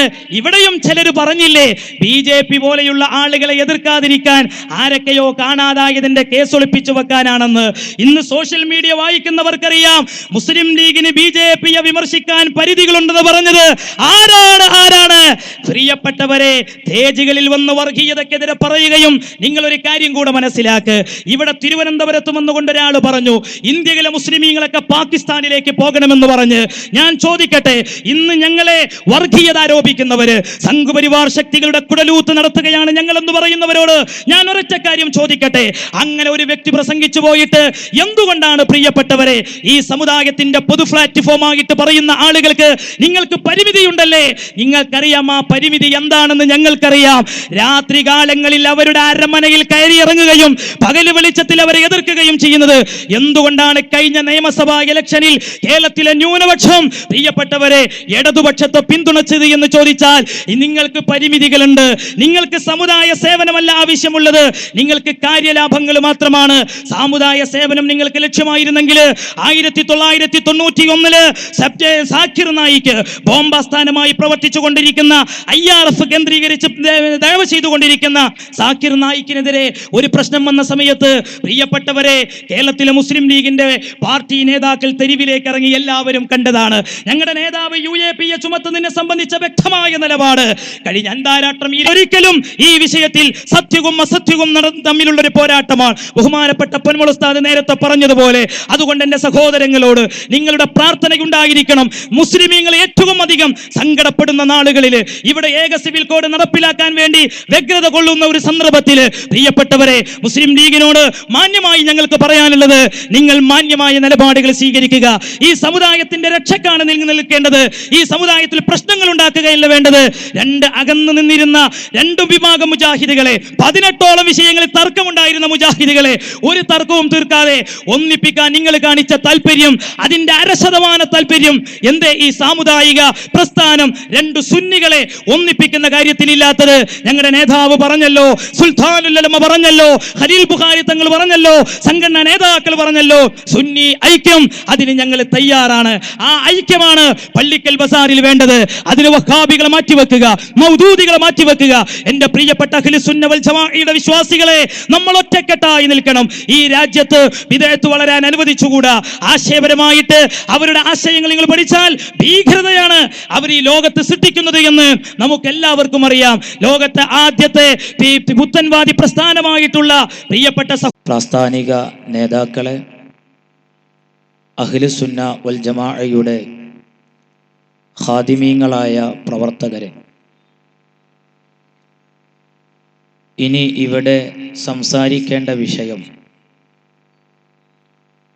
പള്ളിക്കൽ ബസാർ മഹല്ലിൽ എന്താണ് സംഭവിച്ചിട്ടുള്ളത്. ഇവിടെ കഴിഞ്ഞ തൊട്ടടുത്ത ഒരു ദിവസത്തിലായി പള്ളിക്കൽ ബസാറിൻ്റെ വിഷയങ്ങൾ വിശദീകരിക്കുന്നതിനു വേണ്ടി ഒരു പരിപാടി സംഘടിപ്പിക്കുകയും അതിൽ അവരുടെ സംഘടനാ നേതാക്കൾ എന്ന് പറയുന്ന ചിലരൊക്കെ പ്രഭാഷണം നടത്തുകയും ചെയ്തു. അതിൽ പ്രഭാഷണം നടത്തിയ ഒരു വ്യക്തിയെ സംബന്ധിച്ചുകൊണ്ട് നേരത്തെ വടശ്ശേരി ഉസ്താദ് അവറുകൾ പറഞ്ഞു, ഇവിടെ പ്രസംഗിച്ചു പോയ ആ ഫൈസി 100 ചാക്ക് സിമൻ്റാണ് തിരൂർക്കാട്ടിലുള്ള സലഫി ഷെഡിലേക്ക് സംഭാവനയായി നൽകിയതെന്ന് ഉമർ മൗലവിയുടെ ഓർമ്മകളുടെ തീരത്ത് എന്ന് പറയുന്ന ഈ പുസ്തകത്തിൽ അത് രേഖപ്പെടുത്തി വെച്ചിട്ടുണ്ട്. അതിരിക്കട്ടെ, രണ്ടാമത്തെ ഒരു വ്യക്തി കടുത്ത അനീതിയും വഞ്ചനയും കാണിച്ചത് AP വിഭാഗത്തിൻ്റെ ആളുകളാണെന്ന് പറയാൻ നീതിമാനായി പ്രഭാഷണം നടത്താൻ വേണ്ടി വന്ന വ്യക്തി ആരാണെന്ന് ചോദിച്ചാൽ, സ്കൂളിൽ ഹാജരാവാതെ ഒപ്പിട്ട് ശമ്പളം വാങ്ങിയ ഒരു വ്യക്തിയാണ്. അയാളുടെ നീതിയും അയാളുടെ കാര്യബോധവും എത്രത്തോളം ഉണ്ടാകുമെന്ന് ഇനി ഞാൻ പറയേണ്ട കാര്യമില്ലല്ലോ. നമുക്ക് വിഷയത്തിലേക്ക് വരാം. കാരണം വലിയ തെറ്റിദ്ധാരണകൾ സോഷ്യൽ മീഡിയകളിലും ഈ മഹല്ലത്തിലെ ജനങ്ങൾക്ക് എല്ലാവർക്കും അറിയാം, അവരുടെ ആളുകൾക്കും അറിയാം പള്ളിക്കൽ ബസാറിൽ എന്താണ് സംഭവിച്ചിട്ടുള്ളത് എന്ന്. സത്യത്തിൽ ഇന്ന് ഈ പരിപാടി നമ്മൾ ഇത് നടത്തുമ്പോൾ വേദനയുണ്ട്. ഇന്ന് ഡിസംബർ 30 സദ്ദാം ഹുസൈൻ വധിക്കപ്പെട്ടിട്ടുള്ള ഒരു ദിവസമാണ്. റോഹിംഗ്യൻ മുസ്ലിമീങ്ങളോട് ക്രൂരമായ രീതിയിൽ മ്യാൻമർ ഭരണകൂടം സകല ഒത്താശകളും ചെയ്തു കൊടുത്തുകൊണ്ട് തന്നെ അഷിൻ വിരാതു എന്ന് പറയുന്ന ബുദ്ധസന്യാസിയുടെ നേതൃത്വത്തിൽ നമ്മുടെ സഹോദര സഹോദരിമാരെ ഏറ്റവും മൃഗീയമായ രീതിയിൽ കശാപ്പ് ചെയ്തുകൊണ്ടിരിക്കുന്ന ഒരു സന്ദർഭം. അത്തരം ഒരു ഘട്ടത്തിൽ നമ്മൾ ഇങ്ങനെ സംഘടിക്കേണ്ടവരല്ലല്ലോ എന്ന കാര്യബോധം നമ്മുടെ മുന്നിലുണ്ട്. പക്ഷേ പുറത്തുള്ള പ്രചരണം എന്താണ്? പള്ളിക്കൽ ബസാർ സമസ്തന്റെ പള്ളിയാണ്. ആ പള്ളി പിടിച്ചെടുക്കാൻ വേണ്ടി AP വിഭാഗം വഞ്ചനാപരമായി നീങ്ങുകയാണ് ഉണ്ടായത് എന്ന്. ഇത് ലോകത്തിൻ്റെ പല ഭാഗങ്ങളിൽ ഇരുന്ന് ആളുകൾ കേൾക്കുന്നുണ്ട്. ഈ മഹല്ലിൻ്റെ പരിസരങ്ങളിൽ നിന്ന് ആയിരങ്ങൾ ഇവിടെ തടിച്ചുകൂടിയിട്ടുണ്ട്. സഹോദരങ്ങളെ, ഈ പള്ളി നിൽക്കുന്നത് 8.25 സെന്റ് സ്ഥലത്താണ്. ഈ 8.25 സെന്റ് സ്ഥലത്തിന് 2 ആധാരമാണ് ഉള്ളത്. അതിൽ ഒരു ആധാരം 4 സെന്റാണ്, മറ്റൊരു ആധാരം 4.25 സെന്റാണ്. ഈ 2 ആധാരവും അല്ലെങ്കിൽ ആ 8.25 സെന്റ് ഭൂമി AP വിഭാഗമാണ് അത് കൊടുത്തിട്ടുള്ളത്. ഇനി അവിടെ ഇപ്പോഴുള്ള പള്ളി അല്ലല്ലോ. 1934 അവിടെ ഒരു നിസ്കാര പള്ളിയുണ്ട്. സ്രാമ്യക്കുഴി എന്നാണ് പറയാ. പഴയ കാലത്ത് ആ പള്ളി അതൊക്കെ ദാനം ചെയ്തവരുടെ തറവാട് പരിസരത്തുണ്ടായിരുന്നൊരു സ്രാമ്യക്കുഴി എന്നങ്ങോട്ട് പറയാ. അവിടെയുള്ള സ്രാമ്യ അഥവാ ചെറിയ ഒരു പള്ളി അത് പൊളിച്ചു കൊണ്ടുവന്നുകൊണ്ടാണ് ഈ 1934 ഒരു നിസ്കാര പള്ളി ഈ പള്ളിക്കൽ ബസാറിൽ ആരംഭിച്ചത്. 84 വരെ ആ പള്ളിക്ക് കമ്മിറ്റി ഉണ്ടായിരുന്നില്ല. അത് ഒരു മുത്തവല്ലി രൂപത്തിൽ അങ്ങ് പോവുകയായിരുന്നു. 84 14-ാം നമ്പറായി മലപ്പുറം DRM ഓഫീസിൽ ഇത് രജിസ്റ്റർ ചെയ്യുന്നത്. അങ്ങനെയാണ് ഈ പള്ളിയുടെ ഉത്ഭവം. പിന്നെ ഇവിടെ നേരത്തെ പറഞ്ഞു, സമസ്ത കേരള ജംഇയ്യത്തുൽ ഉലമയുടെ ഇടയിൽ പിളർപ്പ് സംഭവിച്ചു. അതിൻ്റെ പശ്ചാത്തലവും സാഹചര്യവുമെല്ലാം കുറഞ്ഞ സമയമാണെങ്കിലും ബഹുമാനപ്പെട്ട വടശ്ശേരി ഉസ്താദ് അവറുകൾ വിശദീകരിച്ചിട്ടുണ്ട്. ഇവിടെ അതിനെക്കുറിച്ചൊക്കെ തെറ്റിദ്ധരിപ്പിച്ചു. ഇരിക്കട്ടെ, ഞാൻ ഇപ്പോൾ ആ വിശദീകരണത്തിലേക്ക് ഇപ്പോൾ ഇവിടെ കടന്നു പോകുന്നില്ല. 1989 സമസ്ത പിളർന്നപ്പോൾ പള്ളിക്കൽ ബസാറിലെ നിലപാട് എന്തായിരുന്നു? നമുക്കറിയാം, കേരളത്തിൻ്റെ പല മഹല്ലുകളിൽ പല പ്രശ്നങ്ങൾ ഉണ്ടായിട്ടുണ്ട്. പക്ഷെ ഈ പള്ളിക്കൽ ബസാറിൽ സഹോദരങ്ങളെ ഒരു തരത്തിലുമുള്ള വിവാദങ്ങളോ പ്രശ്നങ്ങളോ ഉണ്ടായില്ല. അവിടെ 2 മദ്രസ, 2 കെട്ടിടമുണ്ടായിരുന്നു മദ്രസക്ക്. അതിലെ ചെറിയ ബിൽഡിങ് AP വിഭാഗത്തിന് കൊടുത്തു, വലിയ ബിൽഡിങ് അവരെടുത്തു. സത്യത്തില് ബിൽഡിങ്ങുകളുടെ പുനർനിർമ്മാണം നടക്കുമ്പോൾ അന്നൊരു തീരുമാനം ഉണ്ടായിരുന്നു. എന്താന്ന് വെച്ചാൽ, AP വിഭാഗം അവർക്ക് കിട്ടിയ മദ്രസ പുനർനിർമ്മാണം ചെയ്യുമ്പോൾ ചേലാരി വിഭാഗത്തിന് കിട്ടിയിരിക്കുന്ന മദ്രസയുടെ മുന്നിലുള്ള ഒരു ക്ലാസ് റൂം ഒഴിവാക്കി കൊടുത്ത് AP വിഭാഗത്തിന് മദ്രസ കെട്ടിടത്തിന് കുറച്ചുകൂടെ വിശാലത കൊടുക്കണം എന്നായിരുന്നു. ഇത് അന്നത്തെ മിനിറ്റ്സിലുണ്ട്. പക്ഷേ EK വിഭാഗം എന്ന് പറയുന്ന ചേലാരി വിഭാഗം മദ്രസ കെട്ടിയപ്പോൾ ആ കാര്യം അംഗീകരിച്ചിട്ടില്ല. പക്ഷെ നമ്മൾ അതൊരു വിവാദമാക്കാതിരുന്നത്, ആ മിനിറ്റ്സ് എന്തുപോയി? കളവ് പോയി. മിനിറ്റ്സ് കളവ് പോയ വിവരം അന്ന് പത്രത്തിൽ എന്ത് ചെയ്തിട്ടുണ്ട്? പരസ്യപ്പെടുത്തിയിട്ടുണ്ട്. അല്ലേ? അങ്ങനെ തന്നെയല്ലേ മജീദ് പ്രസിഡന്റ് ഇവിടെയുണ്ട്. ഞാൻ ഈ പറയുന്ന കാര്യങ്ങളൊക്കെ നാളെയും ഇതിവിടെ തെളിയിക്കാൻ ഞങ്ങൾ തയ്യാറാണ്. കാരണം ഇത് ഓൺലൈനിൽ വിവിധ മുസ്ലിം രാജ്യങ്ങളിലിരുന്ന് ഈ പരിപാടി കേൾക്കുന്ന സഹോദരങ്ങൾ അറിയണം, ആരാണ് ഈ പള്ളിക്കൽ ബസാർ പള്ളി പൂട്ടിച്ചത്, ആരാണ് ഇവിടെ ജുമുഅ മുടക്കിയത്, ആരാണ് ഇവിടെ പ്രശ്നങ്ങൾ ഉണ്ടാക്കിയത് എന്ന്. ഇനി ഞാൻ പറയാം. അങ്ങനെ അന്ന് പേപ്പർ കട്ടിങ്ങിലൊക്കെ കൊടുത്ത വിഷയമാണ്. ഇരിക്കട്ടെ സുഹൃത്തുക്കളെ, പിന്നെ ഇവിടെ ഉള്ള അപ്പൊ 2 മദ്രസ 2 രൂപത്തിലായി ഇവിടെ നടക്കുന്നു. പിന്നെ പള്ളി കമ്മിറ്റിയിൽ ആളുകൾ എങ്ങനെയാ സെലക്ട് ചെയ്യല്? 2 വിഭാഗം മദ്രസ കമ്മിറ്റി കൊടുക്കുന്ന പാനൽ, അഥവാ ചേലാരി മദ്രസയുടെ ആളുകൾക്ക് അവരുടെ ആളുകളെ പള്ളി കമ്മിറ്റിയിൽ ആരാ വേണ്ടെങ്കിൽ അവർക്ക് നിശ്ചയിക്കാം. AP വിഭാഗത്തിന് അവരുടെ ആളുകൾ ആരാണെങ്കിൽ AP വിഭാഗത്തിന്റെ മദ്രസ കമ്മിറ്റിക്ക് കൊടുക്കാം. അതാണ് ഇവിടുത്തെ നിയമം. അതെന്തിനാന്ന് ചോദിച്ചാല്, ഈ ബിദഅത്തിന്റെ കക്ഷികൾ പള്ളി കമ്മിറ്റിയിൽ കയറി വരാതിരിക്കാൻ വേണ്ടിയാണ്. ഇപ്പൊ AP വിഭാഗത്തിന്റെ ആളുകൾ കൊടുക്കുമ്പോൾ ഞങ്ങൾക്ക് കുറച്ച് ആളുകളല്ലേ ഞങ്ങൾ കൊടുക്കൂ? അതെ. അവരുടേതാണെങ്കിലോ അവർക്ക് പറ്റിയ ആളുകളല്ലേ കൊടുക്കൂ? അങ്ങനെയാണ് ഇവിടെ പള്ളി കമ്മിറ്റി ഉണ്ടാകാറുള്ളത്. സുഹൃത്തുക്കളെ, ഇവിടെയും വന്ന് ഒരാൾ പറഞ്ഞു, ഇവിടെ പ്രശ്നങ്ങൾ ആരംഭിച്ചത് എന്താ കാരണം? മർക്കസില് ഹബീബായ റസൂലുള്ളാഹി സ്വല്ലല്ലാഹു അലൈഹി വസല്ലമ തങ്ങളുടെ തിരുകേശം, അതിൻ്റെ വെള്ളം, മുക്കിയ വെള്ളം ബറക്കത്തിന് വേണ്ടി കൊടുക്കുന്ന വിവരം എല്ലാവർക്കും അറിയാം. ആ വെള്ളം കൊണ്ടുവന്ന് അനവധി മഹല്ലുകളിൽ അത് വിതരണം ചെയ്യാറുണ്ട്. ഇവിടെ സത്യത്തില് ഈ പള്ളി കമ്മിറ്റിയിൽ ഒരു തീരുമാനം കൂടെയുണ്ട്. അതെന്താ? അനൗൺസർ ഇവിടെ വന്ന് പറഞ്ഞത് കളവാണ്. അയാൾ പറഞ്ഞെന്തറിയോ? പ്രത്യേകിച്ച് ഒരു സംഘടനയുടെയും കാര്യങ്ങൾ പള്ളിയിൽ പറയാൻ പാടില്ലെന്ന് പള്ളി കമ്മിറ്റിയിൽ തീരുമാനമുണ്ടായിരിക്കെ പ്രസിഡന്റ് അഥവാ ഈ ഇരിക്കുന്ന മജീദ് സാഹിബ്, അദ്ദേഹമാണ് പ്രസിഡന്റ്, അദ്ദേഹം സമ്മർദ്ദം ചെലുത്തിയിട്ട് ഇവിടെ AP വിഭാഗത്തിന്റെ മദ്രസയിൽ നടക്കുന്ന ആത്മീയ മജ്ലിസിൽ അതിൻ്റെ വെള്ളം തബറുക്കിന് വിതരണം ചെയ്യുന്നുണ്ട് എന്ന വാർത്ത വായിപ്പിച്ചത് മുതലാണ് പള്ളിക്കൽ ബസാർ പള്ളിയിൽ പ്രശ്നങ്ങൾ ഉണ്ടായത് എന്നാണ് പറയുന്നത്.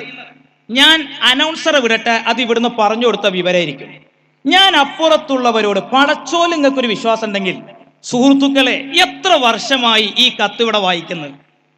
കാരണം ഇവിടുത്തെ തീരുമാനം എന്താണെന്ന് വെച്ചാൽ, ചേലാരി മദ്രസയിൽ നടക്കുന്ന ഒരു കാര്യം മദ്രസ കമ്മിറ്റി നടത്തുന്ന വിഷയം, അതല്ലാതെ പുറത്തത്തെ മദ്രസ കമ്മിറ്റി അല്ലാതെ SKSUSF അങ്ങനെ ഏതെങ്കിലും സംഘടന നടത്തുന്നതല്ല. AP വിഭാഗത്തിന്റെ മദ്രസ കമ്മിറ്റി നടത്തുന്ന കാര്യം, SSF SYS നടത്തുന്ന കാര്യമല്ല. അങ്ങനെ ഒരു വിഷയം 2 വിഭാഗം മദ്രസയുടെയും പ്രവർത്തനങ്ങൾ പള്ളിയിൽ വെച്ച് വായിക്കാമെന്നാണ് ഇവിടെ തെറ്റിദ്ധരിപ്പിച്ചതാണത്. സഹോദരങ്ങൾ ആരാ പ്രശ്നം ഉണ്ടാക്കി നോക്കി. അങ്ങനെ ഏതാണ്ട് ഒരു 7-8 കൊല്ലത്തോളം ഇതിവിടെ വായിച്ചു പോന്നിട്ടുണ്ട്. അങ്ങനെ ഇരിക്കുന്ന സമയത്താണ്, നിങ്ങൾ ആലോചിച്ചു നോക്കണം, 2014 അതിലെ റബീഉൽ അവ്വലിലെ അവസാനത്തെ വെള്ളിയാഴ്ച, ആ അവസാന വെള്ളിയാഴ്ച പതിവ് പോലെ വായിക്കുന്ന, സാധാരണ വായിച്ചു വരുന്നൊരു കാര്യമാണ്. AP വിഭാഗത്തിന്റെ മദ്രസ കമ്മിറ്റിയിൽ നിന്ന് കത്ത് മുഅദ്ദിന് കൊടുത്തു, ഇതാ വായിക്കാനേ. ഞാൻ ഇത് പ്രസംഗിക്കുമ്പോൾ ഞാൻ അയാളെ വിളിച്ചിട്ടുണ്ട്. ഞാൻ ചോദിച്ചു, ഇത് ശരിയാണോ? കാരണം നമുക്കൊരു കളവ് പറയേണ്ട കാര്യമില്ല. കള്ളത്തരം പറഞ്ഞിട്ട്